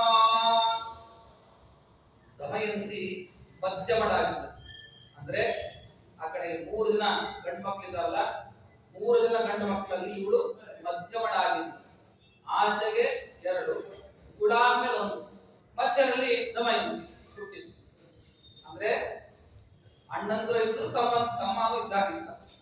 ಮಧ್ಯದಲ್ಲಿ ನಾನು ಕೂಡ ಹುಟ್ಟಿದ್ದಾಳೆ 3ನೇ ಸಂತಾನ ಅಂತ. ಹಾಗೆ ದಮಯಂತಿ ತಾನು ಕೂಡ ರೂಪದಿಂದ ತೇಜಸ್ಸಿಂದ ನೋಡೋದಾದ್ರೆ ಮತ್ತೆ ಹೇಗಿದ್ದಾಳೆ ಅಂದ್ರೆ ಅನೇಕ ಲೋಕದಲ್ಲೂ ಕೂಡ ಇಂಥ ಸೌಂದರ್ಯ ಪತಿಯಾಗಿರ್ತಕ್ಕಂಥ ಕನ್ಯೆ ನೋಡೋದು ಬಹಳ ದುರ್ಲಭ. ಅಷ್ಟು ಸುಂದರ ರೂಪ, ಹಾಗೆ ಕಾಣ್ತಾ ಇದ್ದಾಳೆ ದಮಯಂತಿ. ಅವಳು ಅಥೋತಾಂ ವಯಸ್ಸಿ ಪ್ರಾಪ್ತೆ, ಅವಳು ಯೌವನ ಪ್ರಾಪ್ತರಾಗ್ತಾ ಇದ್ದಾರೆ. ಮತ್ತೆ ಅಂಥ ಸಂದರ್ಭದಲ್ಲಿ ಹೇಗಿದ್ದಾಳು, 100 ಜನ ದಾಸಿಯರು. ಭೀಮರಾಜ ಅವಳು ನೋಡ್ಕೊಳ್ಳಿಕ್ಕೆ ಅಂತ 100 ಜನ ದಾಸಿಯನ್ನ ಆತ ಕಲ್ಪನೆ ಮಾಡಿಕೊಟ್ಟಿದ್ದ. ಏನು ಕಾಲಗೊಬ್ರು ಕೈಗೊಬ್ರು ಅಂತ. ಇಂಥ ತಾನು ಕೂಡ ಹೇಗೆ ಕಾಣ್ತಾ ಇತ್ತು ಅಂದ್ರೆ ಪರ್ಯಾಪ್ತಂ ಉಪಾಸ್ತ ಶಶೀಮಿವ. ಸಾಕ್ಷಾತ್ ಶಚೀದೇವಿ ಹೇಗೆ ಲೋಕದಲ್ಲಿ ಕೂಡ ಅನೇಕ ದಾಸಿಯರು ಇಟ್ಟುಕೊಂಡು ತಾನು ಕೂಡ ವೈಭವದ ಮೆರೀತಾ ಇದ್ದೋ, ಅದೇ ರೀತಿ ಭೂಲೋಕದಲ್ಲಿಯೂ ಕೂಡ ಇವಳು ಯಾರು ದಮಯಂತಿ ಶಚಿಯಂತೆ ಮೆರೀತಾರೆ ಅಂತ ವರ್ಣನೆ ಮಾಡ್ತಾರೆ. ಅಲ್ಲಿ ಕೂಡ ಎಲ್ಲ ಆಭರಣ ಮತ್ತೆ ರಾಜಕುಮಾರನ ರಾಜನ ಮಗಳು, ಅಂತಹ ರಾಜಕುಮಾರಿ. ಅವಳಿಗೆ ಬೇಕಾದಷ್ಟು ಸಂಪತ್ತು ಮತ್ತವರಿಗೆ ಮತ್ತೆ ತುಂಬ ಆಭರಣ ತೊಟ್ಟುಕೊಂಡಿದ್ದಾಳೆ. ಬಹಳ ಅತೀವ ರೂಪ ಸಂಪನ್ನಳಾಗಿದ್ದಾಳೆ. ಮತ್ತೆ ಇಂಥವಳು ಮತ್ತೆ ದೇವತೆಗಳು ಕೂಡ ಅವಳ ಬಗ್ಗೆ ಮಾತಾಡ್ಕೊಳ್ತಾ ಇದ್ದಾರೆ. ಎಷ್ಟು ಚೆನ್ನಾಗಿದ್ದಾಳೆ, ನಮ್ಮನ್ನು ಮೀರಿಸೋಂಗಿದ್ದಾಳೆ ಅಂತೆಲ್ಲ ದೇವಲೋಕದಲ್ಲೂ ಕೂಡ ದಮಯಂತಿಯ ರೂಪದ ಬಗ್ಗೆ ಅಷ್ಟು ಚರ್ಚೆ ಆಗ್ತಾ ಇದೆ. ಇಂತಹ ಇವಳು ಮನುಷ್ಯಳಾಗಿ ಹುಟ್ಟಿದ್ದಾಳೆ ಅನ್ನೋದು ಆಶ್ಚರ್ಯ ಅನ್ಕೊಳ್ತಾ ಇದೆ. ನಮ್ಮ ಲೋಕದಲ್ಲಿ ಇರ್ಬೇಕಾಯ್ತು, ಇವಳು ಮನುಷ್ಯಳಾಗಿ ಇಲ್ಲಿ ಭೂಲೋಕದಲ್ಲಿದ್ದಾಳಲ್ಲ ಅದೇ ಆಶ್ಚರ್ಯ ಅಂತ ಹೇಳಿ ಅಂತ ಇದ್ದಾಳೆ. ಇನ್ನ ನಳನ ಬಗ್ಗೆ ಹೇಳೋದಾದ್ರೆ ಇಬ್ಬರ ಬಗ್ಗೆ ಮಾತಾಡ್ಕೊಳ್ತಾ ಇದ್ರು ದೇವಲೋಕದಲ್ಲಿ. ನಳನ ರೂಪದ ಬಗ್ಗೆ, ದಮಯಂತಿ ರೂಪದ ಬಗ್ಗೆ ಇಬ್ರು ಚೆನ್ನಾಗಿ ಸೇರಿಬಿಟ್ರೆ ಎಷ್ಟು ಚೆನ್ನಾಗಿರ್ಬೇಡ ದಾಂಪತ್ಯ ಅಂತ ದೇವಲೋಕದಲ್ಲಿ ಮಾತಾಡ್ಕೊಳ್ತಾರೆ. ಹೀಗೆ ಅದಕ್ಕೆ ಒಂದ್ಸರ್ತಿ ಏನಾಯ್ತು ಮತ್ತೆ, ನಳ ತಸ್ಯಾ ಸಮೀಪೆ ನಳಂ ಪ್ರಶಂಸ ಕುತೂಹಲ. ಅದಕ್ಕೆ ಕೆಲವರು ಏನ್ ಮಾಡಿ ದೂತರನ್ನು ಕಳಿಸಿ ನಳನ ಹತ್ರ ಹೋಗಿ ದಮಯಂತಿಯ ಬಗ್ಗೆ ಹೇಳು, ಯಾಕಂದ್ರೆ ಇಬ್ರು ಲಗ್ನ ಆಗ್ಬೇಕಲ್ಲ. ನಳನಿಗೆ ದಮಯಂತಿಯ ಬಗ್ಗೆ ಮನಸ್ಸು ಬರುವಂತೆ, ದಮಯಂತಿಗೆ ನಳನ ಬಗ್ಗೆ ಮನಸ್ಸು ಬರುವಂತೆ ಅನೇಕ ದೂತರು ಹೋಗ್ಬೇಕಂತೆ. ನಿಮಗೆ ನಿಮ್ಮ ರೂಪಕ್ಕೆ ಗುಣಕ್ಕೆ ತಕ್ಕದಾಗಿರ್ತಕ್ಕಂಥವ ಅಂತ ನಳ ನೋಡು ಅಂತ ನಳನ ಗುಣಗಳ ಬಗ್ಗೆ ಅನೇಕ ವರ್ಣನೆಯನ್ನು ಕೂಡ ಮಾಡ್ತಾ ಆ ದೂತರು ದಮಯಂತಿ ಹೇಳಿದ. ಈ ಕಡೆಗೆ ಅದೇ ದೂತರು ಮತ್ತೆ ನಳನಂತರ ಹೋಗಿ ನಿನಗೆ ಸರಿಯಾಗಿ ಮ್ಯಾಚ್ ಆಗ್ತಕ್ಕಂಥ ಒಂದು ಹೆಣ್ಣುಮಗಳು ಅಂದ್ರೆ ವಿದರ್ಭ ದೇಶದ ರಾಜನ ಮಗಳಾದ ದಮಯಂತಿ, ಅವಳನ್ನ ಲಗ್ನ ಮಾಡ್ಕೊಂಡ್ರೆ ನೋಡ್ತಾರೆ ಕೂಡ ಸಾರ್ಥಕ ಅಂತ. ಇಬ್ಬರಿಗೂ ಪರಸ್ಪರ ನಳನಿಗೆ ದಮಯಂತಿ ಮೇಲೆ ಮನಸ್ಸಾಗುವಂತೆ, ದಮಯಂತಿಗೆ ನಳನ ಮೇಲೆ ಮನಸ್ಸಾಗುವಂತೆ ಅನೇಕ ರೀತಿಯಾದ ಮಾತುಗಳನ್ನು ಕೂಡ ಎದುರಾಡಿದ. ಆಗ ಮನಸ್ಸಿನಲ್ಲಿ ಇಬ್ರು ತಂದುಕೊಂಡಿದ್ದಾರೆ, ನಾವು ಮದುವೆ ಆಗೋದಾದ್ರೆ ಲಗ್ನ ಮಾಡ್ಕೊಳ್ಳೋದಾದ್ರೆ ನಳ ಅಂತ ನಾನು ದಮಯಂತಿನೇ ಹೊರಸ್ತೇನೆ, ದಮಯಂತಿ ನಳನ್ನೇ ಹೊರಸ್ಬೇಕು ಅಂತ ನಿಶ್ಚಯ ಮಾಡಿಕೊಂಡಿದ್ದಾರೆ ಆ ಕಾಲಕ್ಕೆ. ಆಗ ಏನಾಯ್ತು ಮತ್ತೆ, ಒಂದ್ಸತಿ ಆ ನಳರಾಜನು ಕೂಡ ಆ ದೂತರ ಮಾತನ್ನ ಕೇಳಿ ಏಕಾಂತದಲ್ಲಿ ವಾಸ ಮಾಡಿಕೊಳ್ಳೋದಕ್ಕೆ ಇರ್ತಾರೆ. ಮನಸ್ಸಲ್ಲೂ ಕೂಡ ದಮಯಂತಿ ಮೇಲೆ ಇಟ್ಟಿದ್ದಾನೆ. ಒಂದ್ಸತಿ ವನದಲ್ಲಿ ತಾನು ಏಕಾಂತದಲ್ಲಿ ಒಬ್ಬನೇ ವಿಹಾರ ಮಾಡ್ತಾ ಇದ್ದಾನೆ. ಅನೇಕ ಹಂಸ ಪಕ್ಷಿಗಳು, ಆ ಹಂಸ ಪಕ್ಷಿಗಳು ಹೇಗಿದ್ದಾವೆ ಅಂತಂದ್ರೆ ಒಂದು ಸುವರ್ಣ ಪಕ್ಷಿ, ರೆಕ್ಕೆಗಳೆಲ್ಲವೂ ಕೂಡ ಬಂಗಾರದ ರೆಕ್ಕೆ ಉಳಿತಕ್ಕಂಥ ಹಂಸ ಪಕ್ಷಿ. ನೋಡಿದ್ದೀರಿ ಈಗ ನಾವು 4 ಗೊತ್ತಾ ಇದ್ದೀವಿ, ಬಂಗಾರದ ರೆಕ್ಕೆ ಬಂಗಾರದ ರೇಟ್ ಬಹಳ ಏರ್ತಾ ಇದೆ ಅಂತ ಹೇಳಿ ಒಂದು ಹಂಸ ಪಕ್ಷಿ ಇಟ್ಕೊಂಡ್ರೆ ಸಾಕಾಗಿಲ್ಲ. ಹಂಸ ಪಕ್ಷಿಗೆ ಒಂದು ರೆಕ್ಕೆ ಇಟ್ಕೊಂಡ್ರೆ ಸಾಕು. ಆದ್ರೆ ನಳನ ಆ ವ್ಯವಹಾರ ಮಾಡುವ ಸಂದರ್ಭದಲ್ಲಿ ಬಂಗಾರ ರೆಕ್ಕೆ ಉಳಿತಕ್ಕಂಥ ಅನೇಕ ಹಂಸ ಪಕ್ಷಿಗಳು ಕೂಡ ವಿಹಾರ ಮಾಡ್ತಾ ಇದ್ದಾರೆ ಆ ವನದಲ್ಲಿ. ಹೋದವನೇ ತಾಯಿನ್ ಮಾಡ್ದ, ಒಂದು ಹಂಸ ಪಕ್ಷಿನ ಹಿಡ್ಕೊಂಡ್ಬಿಟ್ಟ, ಗಟ್ಟಿಯಾಗಿ ಆ ಹಿಡ್ಕೊಂಡ್ಬಿಟ್ಟ ಆರದಲ್ಲಿ. ನಾರಾಯಣ ಬಂದ್ಬೇಡ, ಇಂಥ ರೂಪವಂತ ಇಂಥ ಗುಣವಂತ ನೀತಿ, ಇಂಥ ವ್ಯಕ್ತಿಗೆ ನಿನಗೆ ಮನಸ್ಸಿನಲ್ಲಿ ಏನಿದೆ ಅಂತ ನನಗೆ ಗೊತ್ತು. ಆ ಹಂಸ ಪಕ್ಷಿ ಹೇಳ್ತಾ ಇದ್ದ, ನಿನ್ನ ಬಗ್ಗೆ ದಮಯಂತಿಗೆ ಮನಸ್ಸಾಗುವಂತೆ ಒಳ್ಳೆ ಮಾತುಗಳನ್ನ ಹೇಳಿ ಬರ್ತೀನ. ಲಗ್ನ ಮಾಡ್ಕೊಳ್ಳೋದಾದ್ರೆ ದಮಯಂತಿ ನಿನ್ನನ್ನೇ ಮಾಡ್ಕೋಬೇಕು, ಇದನ್ನೇ ವರಿಸ್ಬೇಕು ಅಂತ ಮಾತುಗಳನ್ನ ಹೇಳಿ ನಿನ್ನ ಪರವಾಗಿ ವಕಾಲತ್ತು ವಹಿಸಿ ಬರ್ತೀನ. ಆಯ್ತಾ? ಅದಕ್ಕೆ ಫಲವಾಗಿ ಕೊಲ್ಬೇಕು ಅಂತ ಸುವರ್ಣ ಪಕ್ಷ ಉಳಿತಕ್ಕಂಥ ಹೊಸ ಪಕ್ಷಿ ಹೇಳ್ತಾ ಇದ್ದಾರೆ. ಆಗ ಮತ್ತೆ ನಳ ಹಾಗಾದ್ರೆ ಓ ನನ್ನ ಮನಸ್ಸು ಇದೇ ಇದ್ದಿತ್ತು, ಇನ್ನ ನೀನು ಮಾಡ್ತೀನಿ ಅಂತ ನಾನು ಬಿಡ್ತೀನಿ, ಸತ್ಯವಾಗಿ ಹೇಳು. ದಮಯಂತಿಗೆ ನನ್ನ ಬಗ್ಗೆ ಹೇಳಿದ್ಯಾ? ನನಗೂ ದಮಯಂತಿಗೂ ವಿಶೇಷವಾಗಿ ಘಟನೆ ಮಾಡಿಸ್ತೀರಾ? ಅವಶ್ಯ ರಾಜ, ಅವಶ್ಯ ಆಗಿ ರಾಜನ್ನು ಹೇಳಿ ಆ ಹಂಸ ಪಕ್ಷಿ ಕೂಡ ಹೊರಟಿದೆ. ಈಚೆಗೆ ದಮಯಂತಿ ಕೂಡ ನೂರಾರು ಜನ ಅನೇಕ ಸಖಿಯರ ಜೊತೆಗೆ ನಾನು ವನಕ್ಕೆ ವಿಹಾರ ಮಾಡಬೇಕು ಅಂತ ವಿದರ್ಭ ದೇಶಕ್ಕೆ ಹೊರಟಿದೆ. ಆ ಸಂದರ್ಭದಲ್ಲೇ ಬಂಗಾರದ ರೆಕ್ಕೆ ಉಳಿತಕ್ಕಂಥ ಹಂಸ ಪಕ್ಷಿ ನಳ ಹಿಡಿದಿನಲ್ಲಿ ಅದೇ ಪಕ್ಷಿ ಹಾಡ್ಕೊಂಡು ತಂದದ್ದು. ಎಷ್ಟು ಚೆನ್ನಾಗಿದೆ ಅಂತ ಸಖಿಯರ ಜೊತೆಗೆ ಎಲ್ಲರೂ ಹಿಡಿಲಿಕ್ಕೆ ಅಂತ ಹಿಂದೆ ಓಡ್ತಾ ಇದ್ದಾರೆ. ಆ ಕಡೆಗೆ ಎಲ್ಲ ಪಕ್ಷಿಗಳು ಹಾರೋಗ್ತಿತ್ತು. ಹಿಡಿದಿದ್ದು ಯಾವ ಪಕ್ಷಿನ? ನಳ ಯಾವ ಪಕ್ಷಿ ಜೊತೆ ಮಾತಾಡಿದ್ರು ಆ ಪಕ್ಷಿಯಿಂದ ಹಿಡಿದ್ಬಿಡ್ತಾರೆ. ಯಾವ ದಮಯಂತಿ ಹಿಡಿದುಕೊಳ್ಳೆ ನಾನು ಮಾತಾಡ್ಲಿಕ್ಕೆ ಅಂತ ಆರಂಭಿಸ್ತೀನಿ. ಏನ್ ಹಿಡಿದ? ನನ್ನೇ ಹಿಡಿದಿ, ಹಿಡಿಯೋದಾದ ನಳ ಹಿಡಿಯುತ್ತೆ. ಸರಿಯಾಗಿರ್ತಕ್ಕಂಥ ಉತ್ತಮನಾದ ವರ ಅಂದ್ರೆ ನಳ ಇದ್ದಾನೆ. ಆ ನಳದನ್ನೇ ಕೂಡ ವರಿಸ್ತಕ್ಕಂಥ ಇದಿತ್ತೆ ವೈ ನಸ್ಯ ವೈ ಯದಿ ಭಾರ್ಯಾತ್ಮಂ ಭವೇತ ವರವರ್ಣಿನಿ ಸಫಲಂ ತೇ ಭವೇತ್ ಜನ್ಮ ರೂಪಂ ಚೇದಂ ಸುಮಧ್ಯಮೇ.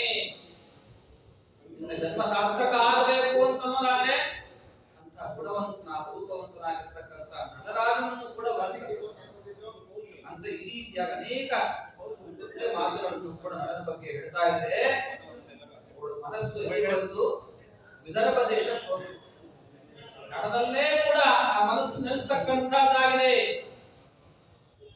ಆಶ್ಚರ್ಯ, ಒಂದು ಹಂಸ ಪಕ್ಷಿ ಈ ಕಥೆ ನಮಗೆ ವನ ಪರ್ವದಲ್ಲಿ ಹೇಳ್ತಾರೆ.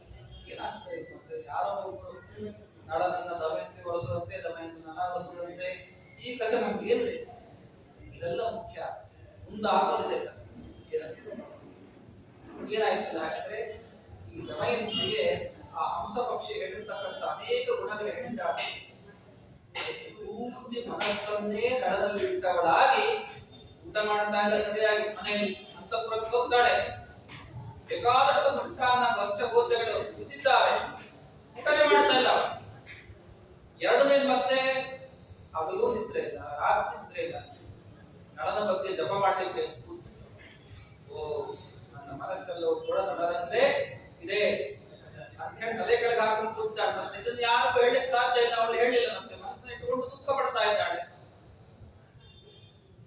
ಆಗ ಧೀಮರಾಜ ತಂದೆ ನೋಡ್ತಾನೆ, ಓ ಇವಳಿಗೇನೋ ಕೂಡ ಪ್ರಾಪ್ತ ವಯಸ್ಕಳಾಗಿದ್ದಾಳೆ, ಮದುವೆ ಮಾಡ್ಬೇಕಿಲ್ಲ ಹೇಳಿದ್ರೆ ಅಂತ ಹೇಳಿ ಇಂಥ ರೂಪವಂತೆಗೆ ಉತ್ತಮವಾಗಿರ್ತಕ್ಕಂಥ ವರ ಸಿಗ್ಬೇಕು ಅಂದ್ರೆ ಹಾಗಾದ್ರೆ ಸ್ವಯಂವರನೇ ಮಾಡಬೇಕು ಅಂತ ಸ್ವಯಂವರವನ್ನು ಕೂಡ ಏರ್ಪಾಡು ಮಾಡ್ತಕ್ಕಂಥ ಗಂಗೂರ ಅವಳಿಸ್ತಾನೆ. ಎಲ್ಲ ದೇಶಕ್ಕೂ ಕೂಡ ಹೋಗಿ ತನ್ನ ದೂತರನ್ನು ಕಳಿಸಿ ಗಂಗೂರ ಅವಳಿಸ್ತಾ ಇದ್ದಾನೆ. ಇಂಥ ವಿದರ್ಭ ದೇಶದ ರಾಜಕುಮಾರಿಯಾಗಿರ್ತಕ್ಕಂತಹ ಈ ದಮಯಂತಿ ಅಪ್ರತಿಮ ರೂಪವಂತಳು. ಅವಳ ಸ್ವಯಂವರ ಎಲ್ಲರೂ ಬರಬೇಕು. ಯಾರನ್ನ ದಮಯಂತಿ ತಾನು ವರಿಸ್ತಾಳೋ ಅವರು ಸ್ವೀಕಾರ ಮಾಡಬೇಕು ಅಂತ ಈ ರೀತಿಯಾಗಿ ನಲ್ಗೂರ ಹೊಡಿಸಿದ್ದಾರೆ. ಅಲ್ಲಿ ಯಾರು ಬಂದಿದ್ದಾರೆ ಗೊತ್ತಾ? ಇಡೀ ಎಲ್ಲ ದೇಶ ರಾಜರು ಕೂಡ ನಾಮುಂದು ತಾಮುಂದು ದಮಯಂತಿ ಬಗ್ಗೆ ಎಲ್ಲ ಕಡೆ ಉಲ್ಲೋಗಲ್ಲು ಬಂತು. ಇಂಥ ರೂಪವಂತಳಂತೆ ಇಂಥ ಗುಣವಂತಳಂತೆ ಅವಳು ನಾವೇ ಪರಿಸ್ತಾ ನಾವು ಪಟ್ಟದ ರಾಣಿಯನ್ನಾಗಿ ಮಾಡ್ಕೋಬೇಕು ಅಂತ ಎಲ್ಲ ಬರೀ ಭೂಲೋಕದ ರಾಜರಷ್ಟೇ ಅಲ್ಲ, ದೇವಲೋಕದಲ್ಲಿರ್ತಕ್ಕಂಥ ಅನೇಕ ದೇವತೆಗಳು ಕೂಡ ಬರ್ತಾ ಇದ್ರು. ಬಂದಿದ್ದ ಕಾರಣ ಏನು ಅಂತಂದ್ರೆ ಒಂದು ಸತ್ಯ ನಾರದರು ಇಂದ್ರನ ಲೋಕಕ್ಕೆ ಹೋಗ್ತಾರೆ, ಸ್ವರ್ಗಕ್ಕೆ ಹೋಗ್ತಾರೆ. ಆ ಸ್ವರ್ಗದ ಸಭೆಯಲ್ಲಿ ರಾಜರ್ಷಿಗಳಿರ್ತಾರೆ. ಅವರೆಲ್ಲ ಮತ್ತೆ ಯಾಕೋ ಆಬ್ಸೆಂಟ್ ಆಗಿಬಿಟ್ಟಿದ್ದಾರೆ, ಯಾಕೆ ನಾರೇ ಎಲ್ಲಿಂದ ಬರ್ತಾ ಇದ್ದೀನಿ ಏನು ಅಂತ ಕೇಳಿದ್ರು. ಆದ್ರಂತ ನಿಮ್ಗೆ ಗೊತ್ತಿಲ್ವೇನೋ ಇಂದ್ರ ಎಲ್ಲ ರಾಜರು ಕೂಡ ಗಂಟು ಮೂಟೆ ಕಟ್ಕೊಂಡು ಭೂಲೋಕಕ್ಕೆ ಹೋಗಿದ್ದಾರೆ. ಯಾಕೆಂದ್ರೆ ದಮಯಂತಿಯ ಸ್ವಯಂವರ, ಅಂತ ಸ್ವಯಂವರಕ್ಕೆ ತಾವು ಪಾಲ್ಗೊಂಡು ದಮಯಂತಿಯನ್ನು ವರೆಸಬೇಕು, ಸ್ವೀಕಾರ ಮಾಡಬೇಕು ಅಂತ ಹೇಳಿ ನಾಮಂದು ತಾಮಂದು ಅಂತ ಸ್ಪರ್ಧೆಯಿಂದ ಹೋಗ್ತಾ ಇದ್ದಾರೆ. ಸ್ವಾಮಿ ಅವರು ಯಾರಾಗಿದ್ರೆ ಅಂತ ಇಂದ್ರದೇವರು ನಾರದರನ್ನ ಕೇಳ್ತಾರೆ. ಮತ್ತೆ ನಾರದೆಲ್ಲ ಗೊತ್ತಾ ಅಂತ ಹೇಳಿ ಇಂಥ ಮಹಾನುಭಾವ ಅಂತ ಹೇಳಂದಾಗ ಹೌದಾ ನಾವು ಬರೋಣ, ಹಾಗೆ ನಾವು ಹೋಗ್ತೀವಿ. ನಾವು ಹೋಗಿ ಮತ್ತೆ ನಾನು ಮತ್ತೆ ಈ ಸ್ವರ್ಗಲೋಕಕ್ಕೆ ರಾಣಿಯನ್ನಾಗಿ ದಮಯಂತಿಯನ್ನು ಮಾಡಿಕೊಂಡೇ ಬರ್ತೀನಿ ಅಂತ ನಿಶ್ಚಯ ಮಾಡಿಕೊಂಡು ಇಂದ್ರ ಅಗ್ನಿಪಾಲಕರಂತೆ, ಅಗ್ನಿ ಅಂತೆ, ಯಮ ಅಂತೆ, ವರುಣ ಅಂತೆ ಇವರೆಲ್ಲರೂ ಕೂಡ ಹತ್ತಿದ್ದಾರೆ. ಭೂಲೋಕಕ್ಕೆ ಬರ್ತಾ ಇದ್ದಾರೆ. ಸ್ವಲ್ಪ ಎಲ್ಲಿನ ಹತ್ರ ಬಂತು. ನಮ್ಮ ನಳರಾಜನು ಕೂಡ ಅಲಂಕೃತನಾಗಿ ರಥದ ಮೇಲೆ ಬಂಗಾರದ ಮೇಲೆ ಕೂತ್ಕೊಂಡು ಹೊರಟಿದ್ದಾನೆ. ದಮಯಂತಿಯನ್ನು ವರಿಸಬೇಕು, ವಿದರ್ಭ ದೇಶಕ್ಕೆ ಹೊರಟಿದ್ದಾನೆ. ಇನ್ನೇನು ಸೇರಬೇಕು ವಿದರ್ಭ ದೇಶ. ಅಷ್ಟೊತ್ತಿಗೆ ಇಂದ್ರ, ಅಗ್ನಿ, ವರುಣ ಇವರೆಲ್ಲರೂ ಕೂಡ ಅಲ್ಲಿ ಬಂದು ನಿಲ್ತಾ ಇದ್ದಾರೆ. ಅಷ್ಟೊತ್ತಿಗೆ ನಳನ್ನು ನೋಡಿದ್ದಾರೆ. ಓ ಯಾರೋ ಸಿಕ್ಕಿದ್ದಾನೆ, ಒಳ್ಳೆ ರೂಪವಂತ. ನೋಡಿದ್ರೆ ಮನ್ಮಥನೇ ಬಂದಿದ್ದಾನೆ ಅಂತ ಮಾತಾಡ್ಸೋಣ ಅಂದ್ರೆ ಮನ್ಮಥ ಅಲ್ಲ, ಭೂಲೋಕದಲ್ಲಿ ಹುಟ್ಟಿರ್ತಕ್ಕಂಥ ರಾಜ ನಳರಾಜ. ಯಾರು ನೀನು ಅಂತ ಕೇಳ್ತಾರೆ. ನಾನು ನಳರಾಜ, ಸುವೀರ ರಾಜನ ಮಗನಾಗಿರ್ತಕ್ಕಂಥವನು, ನಿಷಧ ದೇಶದ ರಾಜ ಅಂತೆಲ್ಲ ಹೇಳ್ಕೊಂಡ. ನೀನೇನ ಹಾಕಿದ್ರೆ ಅಂತ ಮನ್ಮಥಾಕಾರ ಪುರುಷ ಎಲ್ಲ ಹೋಗ್ತಾ ಇತ್ತು. ದಮಯಂತಿ ಸ್ವಯಂವರಕ್ಕೆ ಹೋಗ್ತಾ ಇದ್ದೆ. ಸರಿ, ನಾ ಯಾರು ಅಂತ ಗೊತ್ತಾ? ಯಾರ ಸ್ವಾಮಿ? ನಾನು ಸ್ವರ್ಗಲೋಕಕ್ಕೆ ಅಧಿಪತಿಯಾದ ಇಂದ್ರ, ಇವನು ಆಗ್ನೇಯ ದಿಕ್ಕಿಗೆ ಅಧಿಪತಿಯಾಗಿರ್ತಕ್ಕಂಥ ಅಗ್ನಿ, ಇವನು ಪಶ್ಚಿಮ ದಿಕ್ಕಿಗೆ ಅಧಿಪತಿಯಾಗಿರ್ತಕ್ಕಂಥ ವರುಣ, ದಕ್ಷಿಣಕ್ಕೆ ವೇದಾಧಿಪತಿಯಾಗಿರ್ತಕ್ಕಂಥ ಯಮ, ಇವನು ಅಂತೆಲ್ಲ ಪರಿಚಯ ಮಾಡ. ಹೌದಾ ಸ್ವಾಮಿ, ನೀವೆಲ್ಲ ಹೋಗ್ತಾ ಇದ್ದೀವಿ, ನಾವು ಸ್ವಯಂವರಕ್ಕೆ ಹೋಗ್ತಾ ಇದ್ದೀವೋ? ನಮಸ್ಕಾರ. ಆ ದರ್ಶನ ಮಾಡ್ತಾ ಇದ್ದಲ್ಲ ಎಂಥ ಪುಣ್ಯ ನಮ್ದು ಅಂತಂದು ಆ ನಡರ. ಆದ್ರೆ ನಮಗೊಂದು ಕೆಲಸ ಮಾಡ್ಕೊಡ್ತೇನೆ. ಏನ್ ಮಾಡಬೇಕು? ನೀನು ಈಗ ತಕ್ಷಣ ಆ ದಮಯಂತಿ ಅರಮನೆಗೆ ಹೋಗ್ಬೇಕು, ಅಂತಃಪುರಕ್ಕೆ ಹೋಗ್ಬೇಕು. ಹೋಗಿ ನಮ್ಮ ಬಗ್ಗೆ ಚೆನ್ನಾಗಿ ವಿವರಣೆ ಮಾಡಿ, ನೋಡಿ ಇಂಥ ದೇವತೆಗಳೇ ಬಂದಿದ್ದಾರೆ, ಅವರನ್ನ ನೀನು ಕೂಡ ವರಿಸಬೇಕು ಅಂತ ನಮ್ಮ ಪರವಾಗಿ ಅವಳಿಗೆ ಬರುವಂತೆ ಮಾತಾಡ ಮಾಡಿದ್ದಲ್ಲ. ನಾವು ದೇವತೆಗಳು ಆಜ್ಞೆಯನ್ನು ಮಾಡ್ತಾರೆ. ನಮ್ಮ ದೂತನಾಗಿ ನೀನು ಕೂಡ ಹೋಗಿ ಕೆಲಸ ಮಾಡ್ಕೊಂಡ್ ಬರ್ತೀಯ. ನಡರಾಜನಿಗೆ ಇಷ್ಟ ಆಗಿದೆ. ತಾನೇ ಸಂಭ್ರಮದಿಂದ ದಮಯಂತಿಯನ್ನು ವರಿಸಬೇಕು ಅಂತ ಬಂದಿದ್ದಾನೆ. ಅಂತಹ ಪ್ರಸಂಗದಲ್ಲಿ ದೇವತೆಗಳು ಒಂದು ಆಜ್ಞೆ ಮಾಡ್ತಾ ಇದ್ದಾರೆ, ನಮ್ಮ ಪರವಾಗಿ ನೀನು ದಮಯಂತಿಗೆ ಹೇಳಿ ಆ ದಮಯಂತಿ ನಮಗೆ ಮಾಲೆ ಹಾಕಬೇಕು, ನಮ್ಮನ್ನೇ ವರಿಸ್ಬೇಕು, ಆ ರೀತಿಯಾಗಿ ಮಾಡಬೇಕು. ಮಾಡ್ತೇವೆ ತಾನೆ? ಏನ್ ಹೇಳ್ಬೇಕು? ದೇವತೆಗಳಲ್ಲಿ ಮತ್ತೆ ಒಪ್ಪಲಿಲ್ಲ ಅಂದ್ರೆ, ದೇವತೆಗಳ ಅತಿಕ್ರಮ ಆಗ್ತದೆ, ಮಾತು ಕೇಳಿಲ್ಲ ಅಂತ ಏನ್ ಮಾಡ್ಬೇಕು? ಪ್ರಾಣ ಸಂಕಟ. ಹಾಗೆ ಆಗಲಿ ಸ್ವಾಮಿ. ಅಲ್ಲ, ಹೋಗೋದೇನೋ ಹೋಗ್ತೀನಿ, ಆದ್ರೆ ಏಕಾಏಕಿ ದಮಯಂತಿ ಅಂತಃಪುರಕ್ಕೆ ಹೋಗಬೇಕು ಅಂತಂದ್ರೆ ಅದು ಹೆಂಗ್ ಸಾಧ್ಯ? ನಾನು ಪುರುಷ ಇದ್ದೀನಿ, ಅವಳು ಕನ್ಯೆ ಇದ್ದಾಳೆ, ಅದು ರಾಜಕನ್ಯೆ, ಮತ್ತೆ ಬೇಕಾಟ ಸೆಕ್ಯೂರಿಟಿ ಇರ್ತದೆ. ಅದನ್ನೆಲ್ಲ ದಾಟಿ ಅವಳನ್ನ ಏಕಾಂತದಲ್ಲಿ ಭೇಟಿಯಾಗಿ ನಿನ್ನ ಪರವಾಗಿ ಮಾತಾಡಬೇಕು ಅಂದ್ರೆ ಎಷ್ಟು ಸಮಸ್ಯೆ ಇದೆ. ಕಡೆ ಕೊಂದೆ ಹಾಕ್ಬಿಡ್ತಾರೆ. ಮತ್ತೆ ಹೇಗೆ ಹೋಗ್ಬೇಕು? ಮತ್ತೆ ಏನೂ ಕೂಡ ಅದೇ ಕೆಡಿಸ್ಕೋಬೇಡ. ನೀ ಹೋದ್ರು ಕೂಡ ಯಾರ ಕಣ್ಣಿಗೂ ಕಾಣಬಾರ್ದು, ದಮಯಂತಿಗೆ ಮಾತ್ರ ಕಾಣಬೇಕು. ಆ ರೀತಿಯಾಗಿ ನೀನು ಅದೃಶ್ಯನಾಗುವಂತಹ ಒಳ್ಳೆ ಅನುಗ್ರಹ ಮಾಡ್ತೀನಿ. ಯಾರು ಗೊತ್ತಾಗ್ತದೆ ಹೋದ್ಮೇಲೆ ನಮ್ಮ ಪರವಾಗಿ ಮಾತಾಡ್ತೀನಿ ಮಾಡ್ತೀಯ ಹಾಕಿದ್ರೆ ಅವಶ್ಯವಾಗಿ ಮನಸ್ಸು ದಮಯಂತಿಯಲ್ಲಿ ಇಟ್ಟಿದ್ದಾರೆ. ಆದ್ರೆ ದೇವತೆಗಳ ಮಾತನ್ನ ಬಿಡುವಂತಿಲ್ಲ. ಹೆಂಗಿದ್ ನೋಡ್ರಿ, ಮತ್ತೆ ಪ್ರಾಣ ಸಂಕಟ. ಇಂಥ ರೀತಿಯಲ್ಲಿ ಎರಡು ಮನಸ್ಸನ್ನು ತಾನು ಕೂಡ ಹೋದ. ಆದ್ರೆ ದೇವತೆಗಳ ಬಗ್ಗೆ ತಾನು ನಿಜವಾಗ್ಲೂ ಮಾತಾಡ ಹೋದ್. ಅನೇಕ ಹಿಂದೆ ಹೇಳಿದಂತೆ ದಮಯಂತಿಗೆ ನೂರಾರು ರೀತಿಯಾದ ರಾಶಿಯವರು, ಅವರೆಲ್ಲರೂ ಕೂಡ ಸೇವಾ ಮಾಡ್ತಾ ಇದ್ರು. ಅಂತಃಪುರಕ್ಕೆ ಹೋಗ್ತಾನೆ, ಯಾರ ಕಣ್ಗೂ ಕಾಣಲಿಲ್ಲ.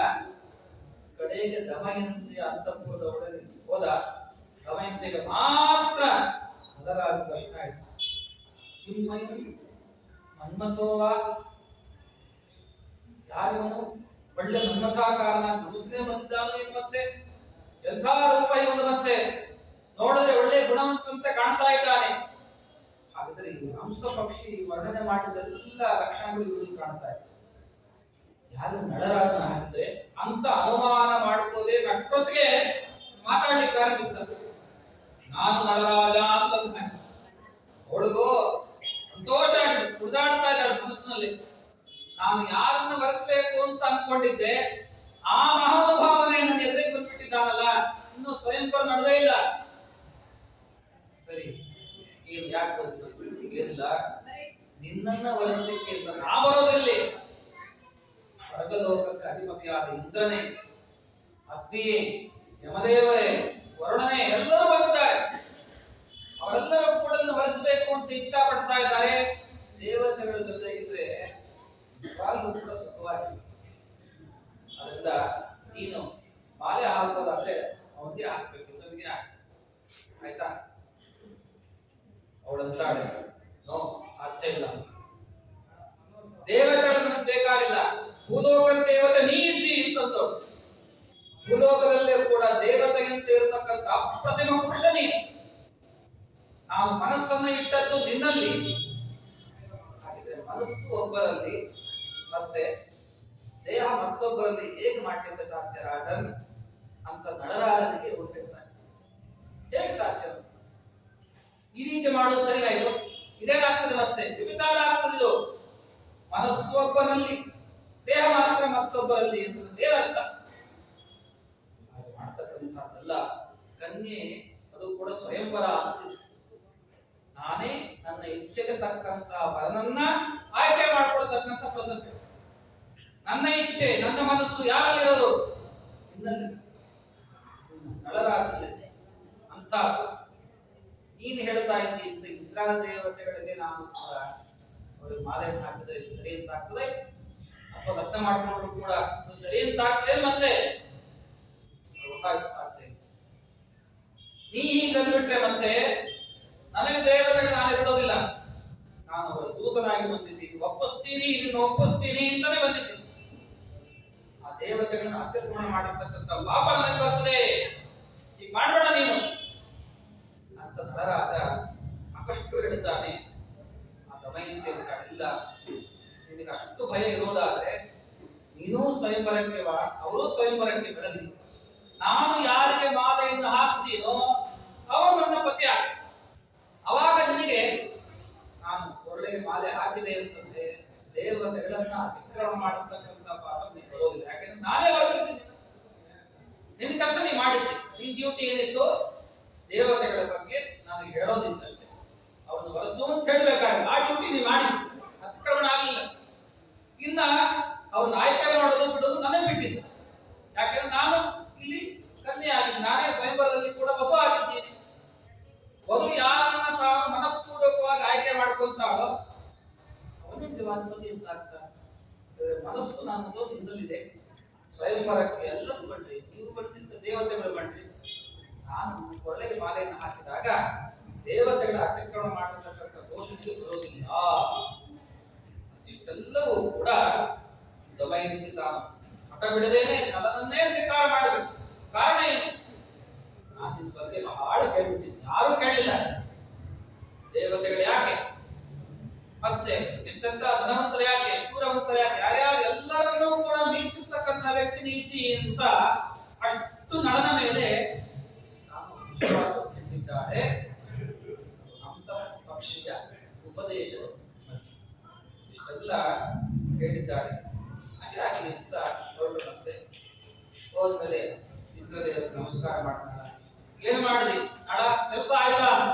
ನಿಮ್ ಕೆಲಸ ಏನೋ ಮಾಡಿದ್ದೀನಿ, ನಾವೆಲ್ಲರೂ ಕೂಡ ಸ್ವಯಂವರಕ್ಕೆ ಬರಬೇಕಂತೆ, ಆಮೇಲೆ ಅವಳೇ ಆಯ್ಕೆ ಮಾಡ್ಕೊಂತಾಳಂತೆ.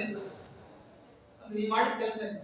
ನೀವು ಹೇಳಿದ್ ಮಾಡಿದ್ದೀನಿ ಸ್ವಾಮಿ, ನಿಮ್ಮನ್ನೇ ಹೊರಸ್ಬೇಕು ಅಂತ ನಾ ಹೇಳೇ ಬಂದಿದ್ದೀನಿ. ಅದು ಕೂಡ ಸ್ವಯಂವರಕ್ಕೆ ಬರಲೇಬೇಕಂತೆ. ಸ್ವಯಂವರ ಆದ್ಮೇಲೆ ಮತ್ತೆ ಯಾರನ್ನ ತಾನು ಕೂಡ ಮತೆಯಿಂದ ಹೊರಸ್ತಾಳು ಅವ್ರನ್ನ ಮತ್ತೆ ನೀವು ಕೂಡ ನೋಡ್ತಕ್ಕಂಥವ್ರಾಗಿ. ಹಾಗೆ ಇಂದ್ರದೇವರಿಗೆ ಗೊತ್ತಿತ್ತು, ಇಂದ್ರ ಆ ನಳನನ್ನು ಬಿಟ್ಟು ವಿಶೇಷವಾಗಿ ಯಾರನ್ನೂ ಒರೆಸೋದಿಲ್ಲ. ಆದ್ರೆ ನಳನ ವಿಶಿಷ್ಟವಾಗಿರ್ತಕ್ಕಂತಹ ರೂಪ ಗುಣ ಜಗತ್ತಿಗೆ ತೋರಿಸಬೇಕು ಇಷ್ಟೆಲ್ಲ ಪರೀಕ್ಷೆಯನ್ನು ಮಾಡಿದಂತೆ. ಆದರೂ ಕೂಡ ನಳ ಮಹಾನುಭಾವ ದೇವತೆಗಳ ಮಾತನ್ನ ಮೀರಲಿಲ್ಲ. ನಾವು ಅಷ್ಟೇ, ದೇವತೆಗಳ ಮಾತನ್ನ ಮೀರಲಿಲ್ಲ ಅಂದ್ರೆ ದೇವತೆಗಳ ಅನುಗ್ರಹ ಆಗ್ತದೆ. ದೇವತೆಗಳ ಅನುಗ್ರಹ ನಮಗೆ ಅನೇಕ ಕಾಮಗಳು ಕೂಡ ಪೂರ್ಣವಾಗ್ತದೆ ಅಂತ ಈ ರೀತಿಯಾಗಿ ನಾವು ತಿಳಿಯಬೇಕು. ಇಂಥ ರೀತಿಯಾಗಿರ್ತಕ್ಕಂಥ ಆ ದೇವತೆಗಳು ಕೂಡ ವಿಶೇಷವಾಗಿ ನನಗೆ ಅನುಗ್ರಹವನ್ನು ಮಾಡ್ತಕ್ಕಂಥವ್ರು. ಆದ್ರೆ ಅದೇನಾಗಿ ಸ್ವಯಂವರ ಏರ್ಪಾಟಾಯಿತು. ಎಲ್ಲ ರಾಜರು, ಎಲ್ಲಾ ದೇಶದ ರಾಜರು ಕೂಡ ಅದು ವಿಶೇಷವಾಗಿ ಭಾವಿಸಿ ಬರ್ತಾ ಇದ್ದಾರೆ. ಒಬ್ಬೊಬ್ಬರಂತೂ ಏನು ಹೊಸ ಹೊಸ ರಥಗಳನ್ನು, ಅನೇಕ ರೀತಿಯಾದ ನವರತ್ನ ಖಚಿತವಾಗಿರ್ತಕ್ಕಂಥ ಆವರಣಗಳಂತೆ, ಅವ್ರ ಮುಖ ನೋಡ್ಲಿಕ್ಕೆ ಏನು ಅಲಂಕಾರ ಮಾಡ್ಕೊಂಡಿದ್ದಾರೆ ಅಂತಂದ್ರೆ ನಿಜವಾಗ್ಲೂ ನೋಡ್ಲಿಕ್ಕೆ ದೇವತೆಗಳೇ ಬಂದಿದ್ದಾರೆ. ಅವರೆಲ್ಲರೂ ಕೂಡ ಅಷ್ಟು ನೋಡ್ಲಿಕ್ಕೆ ಪಡಪಡ ಅಂತ ಕಾಂತಿಯುಕ್ತರಾಗಿ ತೇಜೋಮಯರಾಗಿ ಬರ್ತಾ ಇದ್ದಾರೆ. ಅವರ ಮಧ್ಯದಲ್ಲಿ ನಳರಾಜ ತಾನು ಕೂಡ ಬಂದಿದ್ದಾನೆ. ಅಂತಹ ನಳರಾಜ ತಾನು ಕೂಡ ಇಲ್ಲಿ ಬಂದು ನಿಂತರೆ ಅವರೆಲ್ಲರನ್ನು ತಿರಸ್ಕಾರ ಮಾಡಿ ನಳದಿಗೆ ನಾವು ಮಾಲೆಯನ್ನು ಹಾಕಿದ್ದಾರೆ. ಅದೆಲ್ಲರೂ ಕೂಡ ಜೈಕಾರವನ್ನು ಹಾಕಿದ್ದಾರೆ. ನಳರಾಜನ ಸೂತ ಮಗಾದಿಗಳು ಕೂಡ ಕೊಂಡಾಡ್ತಾ ಇದ್ದಾರೆ, ಪುಷ್ಪವೃಷ್ಟಿಯನ್ನು ನಡೆಸಿದ್ದಾರೆ. ಈ ರೀತಿಯಾಗಿ ಅಂತ ಉತ್ತಮವಾಗಿರ್ತಕ್ಕಂಥ ಸ್ವಯಂವರ ನಡೆದಿದೆ. ದಮಯಂತಿ ತಾನು ಸಂಕಲ್ಪ ಮಾಡಿರ್ತಕ್ಕಂಥದ್ದೇನು, ನಳನನ್ನೇ ನಾನು ಪತಿಯಾಗಿ ಸ್ವೀಕಾರ ಮಾಡ್ತೀನಿ ಅಂತ. ನಳನ ಮನಸ್ಸಿನಲ್ಲೂ ಅದೇ ಇತ್ತು. ದೇವತೆಗಳನ್ನು ತಿರಸ್ಕಾರ ಮಾಡಲಿಲ್ಲ, ಆದ್ರೆ ತಿರಸ್ಕಾರ ಮಾಡಿನೇ ದೇವತೆಗಳ ಅನುಗ್ರಹವನ್ನು ಪಡೆದುಕೊಂಡೇ ನಳ ದಮಯಂತಿಯರು ಪರಸ್ಪರ ತಾವು ಕೂಡ ವಿವಾಹವನ್ನ ಮಾಡಿಕೊಂಡಿದ್ದಾರೆ. ಹೀಗೆ ನಳ ದಮಯಂತಿಯರ ವಿವಾಹ ಈ ಈ ರೀತಿಯಾಗಿ ಸ್ವಯಂವರದಲ್ಲಿ ನಡೆದಿದೆ. ವಿಶೇಷವಾಗಿ ಹಾಗೆಲ್ಲರೂ ಕೂಡ ಬಹಳ ಸಂತೋಷ ಪಟ್ಟಿದ್ದಾರೆ. ನಮಗಿದೇ ಆಶೆ. ಯಾಕಂದ್ರೆ ದೇವತೆಗಳಿಂದ ಏನ್ ಮಾತಾಡ್ಕೊಂತಾರೆ, ನಳನಂತಹ ಪುರುಷ ಭೂಲೋಕದಲ್ಲಿ ಇಲ್ಲ, ದಮಂತಿಯಂತಹ ಸ್ತ್ರೀ ಇಲ್ಲ ಅಂತ ಏನ್ ಮಾತಾಡ್ಕೊಳ್ತಾ ಇದ್ದಾರೆ. ಇಬ್ರು ಸಂಘ ಆದ್ರೆ ಬಹಳ ಉತ್ತಮವಾದ ದಾಂಪತ್ಯ ಆಗ್ತದೆ ಅಂತ ಬಯಸಿದ್ದೇ ಅಲ್ಲಿ ನಡೆದಿದೆ. ಮತ್ತೆ ಹಾಗೆ ಇಬ್ರು ಕೂಡ ವಿವಾಹವನ್ನು ಮಾಡಿಕೊಂಡು ಅಲ್ಲಿ ಕೆಲವು ದಿವಸಗಳ ಕಾಲ ಸುಖವಾದ ಸಂಸಾರವನ್ನು ನಡೆಸ್ತಾ ಇದ್ದಾರೆ. ನಂತರ ಏನಾಯಿತು? ಅವರು ಒಳ್ಳೆ ಪ್ರಸಂಗವನ್ನು ವರ್ಣನೆ ಮಾಡ್ತಾರೆ. ಅಲ್ಲಿ ಆ ಸ್ವಯಂವರಕ್ಕೆ ಯಾರು ಬಂದಿದ್ದಾರೆ? ಕಲಿ ದೇವತೆಗಳೇ ಬಂದಂತೆ. ಕಲಿ ಮತ್ತೆ ಕಲಿಯ ದೂತ ಎಲ್ಲರೂ ಕೂಡ, ಕಲಿ ಮೊದಲಾಗಿರ್ತಕ್ಕಂಥ ಅಸುರರು ಕೂಡ ಓಡೋಡಿ ಬರ್ತಾ ಇದ್ದಾರೆ. ಇಂದ್ರದೇವರು ತಾವು ಕೂಡ ಆ ಒಂದು ಪ್ರಸಂಗ ಅರ್ಥಾತ್ ಸ್ವಯಂವರವನ್ನು ಮುಗಿಸಿ ಮತ್ತೆ ತಮ್ಮ ಲೋಕಕ್ಕೆ ಹೊರಡಬೇಕು ಅಂತ ಉದ್ಯುಕ್ತರಾಗಿದ್ದಾರೆ. ಕಲಿ ಬಂತಾರೆ, ಓಡೋಡಿ ಬರ್ತಾ ಇದ್ದಾರೆ. ಯಾಕೋ ಎಲ್ಲಿ ಓಡಿ ಬರ್ತಾ ಇದ್ದೇವೆ? ಏನಿಲ್ಲ, ದಮಯಂತಿಯ ಸ್ವಯಂವರ ಅಂತ ನಾವು ಪಾಲ್ಗೊಂಡು ನಾವು ಲೆಕ್ಕ ಮಾಡ್ಕೊಂಡು ಹೋಗೋಣ ಅಂತ ಇಚ್ಛೆ. ಹೌದಾ? ಬಹಳ ಲೇಟ್ ಆಗಿ ಟ್ರೈನ್ ಹೋದ್ಮೇಲೆ ಟಿಕೆಟ್ ತಗೊಳ್ತಾ ಇದ್ದೇವೆ. ಈಗಾಗಲೇ ನಳ ತಾನು ಕೂಡ ಸ್ವೀಕಾರ ಮಾಡಿದ್ದಾನೆ ದಮಯಂತಿಯನ್ನ. ಈಗ ಪ್ರಸಂಗ ನಳ ದಮಯಂತಿಯರನ್ನ ನಾನು ಬೇರ್ಪಡಿಸದ ಹೊರತು ಆ ಮನೆಗೆ ಹೋಗೋದಿಲ್ಲ. ಯಾರು? ದುರ್ಬುದ್ಧಿ ಅವರು ಎಲ್ಲೆಲ್ಲಿ ಧಾರ್ಮಿಕವಾದ ವಿಶೇಷವಾಗಿ ಈಗಿನ ಪ್ರಸಂಗ ನಾವು ಕಾಣಬಹುದು. ಯಾರ್ಯಾರ ಮನೆಯಲ್ಲಿ ಧರ್ಮ ಮಾಡ್ತಾ ಇರ್ತಾರೆ ಅವ್ರೇನೋ ಅವ್ರ ಮನೆಯಲ್ಲಿ ಜಗಳ ಅಥವಾ ದಾಂಪತ್ಯದ ಕಾಲ ಏನೇನೇನೋ 28 ಹಿಡಿತಾ ಇರ್ತಾರೆ. ಈ ಕಲಿ ಪಾಪ ಧಾರ್ಮಿಕರನ್ನ ಸತ್ಕರ್ಮಗಳನ್ನ ಮಾಡತಕ್ಕಂಥ ವ್ಯಕ್ತಿಗಳು ಕಂಡ್ರೆ ಬಹಳ ಅವ್ರಿಗೆ ಮೈಗೆಲ್ಲ ಕಿಣಿ ಒಂದು ಸಂಧ್ಯಾವನೆ ಮಾಡ್ಲಿಕ್ಕೆ ಬಿಡೋದಿಲ್ಲ, ಸಂಧ್ಯಾವನೆ ಮಾಡ್ಲಿಕ್ಕೆ ಸರಿಯಾಗಿ ಬಿಡೋದಿಲ್ಲ. ಆ ರೀತಿಯಾಗಿ ಎಲ್ಲ ಇಂತಹ ಮನೆಗಳನ್ನ ಹಾಳು ಮಾಡ್ಲಿಕ್ಕೆ ಅಂತ ತಯಾರಿರ್ತಾರೆ. ಅಂತಂದೋ ಕಾರಣಕ್ಕೆ ನಾವೆಲ್ಲ ಬಿಟ್ಟು ಕೊಡ್ಬೇಕು ಅಂತ ತಾಳ್ಪರ್ಯ ಅಲ್ಲ. ಈ ಕಥೆ ನಮಗೆ ಸರಿಯಾಗಿ ಮಾಡುತ್ತೆ. ಆ ಕಲಿಯ ಆವೇಶ ನಮಗೆ ಬರಬಾರದು ಅಂತಾದ್ರೆ ಏನು ಮಾಡಬೇಕು? ಹೇಗಿರ್ಬೇಕು ನಮ್ಮ ಜೀವಂತನಿಗೆ? ಹೇಗಿದ್ರು ಕಲಿಯುಗ ತಾನೇ ಪಾಪ, ಒಂದೇ ಯುಗ, ನಮ್ದೇನ್ ಮಾಡೋದಿದೆ ಪಾಪ. ಅವನಿಗೆ ದಾಸರಾಗಿ ನಾವು ಕೂಡ ಎಲ್ಲ ಸದಾ ಮಾಡ್ಕೊಂಡು ಎಲ್ಲ ಬಿಟ್ಟು ಏನಿಲ್ಲ. ಆ ಕಲಿ ತಾನು ಕೂಡ ಸುಮ್ಮನೆ ಎಲ್ಲ ಮಾಡಿಲ್ಲ, ಶಪಥ ಮಾಡಿದ್ದ. ನಾನು ನಳದಮಯಂತಿಯರನ್ನ ಬೇರ್ಪಡಿಸಿಯೇ ತೀರ್ತೀನಿ. ಛಲ ಆಗುತ್ತೆ. ಹಾಗೆ ತಾನು ಕೂಡ ಶಪಥವನ್ನು ಮಾಡಿದ್ರೆ ಮುಂದೆ ನಡೀತು. ಪರಮಾತ್ಮನ ಅನುಗ್ರಹವಂತಿದ್ರೆ ನಿಜವಾಗಲೂ ಕೂಡ ಏನಾಗ್ತದೆ? ಬೇಕಾದಷ್ಟು ರೀತಿಯಾಗಿರ್ತಕ್ಕಂತಹ ಅನೇಕ ಧರ್ಮವನ್ನ ಮಾಡೋದು ಒಂದು ಕ್ಷಣದಿಂದಲೂ ಕೂಡ ಬಹಳ ನಮಗೆ ಅದರಿಂದ ಸಂಕಟ ಬರೋದಿದೆ. ನರರಾಜನಿಗೆ ಇದೇ ಆಯ್ತು, ಅದೇ ಪ್ರಸಂಗವಂತೆ. ಏನೋ ಎಲ್ಲ ಮಾಡತಕ್ಕಂಥ ವ್ಯಕ್ತಿ ಒಂದನ್ನ ಮಾಡೋದು ಬಿಟ್ಟ, ಆ ಒಂದು ಪ್ರಸಂಗದಲ್ಲೇ ಕಲಿ ಆವೇಶ ಆಯ್ತು. ಯಾವ ಪ್ರಸಂಗ? ಏನ್ ಮಾಡಲಿಲ್ಲ ಅವನು, ಏನ್ ಮಾಡೋದು ಬಿಟ್ಟ, ಯಾಕೆ ಕಲಿ ಆವೇಶ ಆಯ್ತು? ಮುಂದೆ ಎಲ್ಲವೂ ಕೂಡ ಮತ್ತೆ ನಾಳೆ ಸಿಗೋಣ ಅಂತ ಶ್ರೀಕೃಷ್ಣ ಅರ್ಪಣೆ.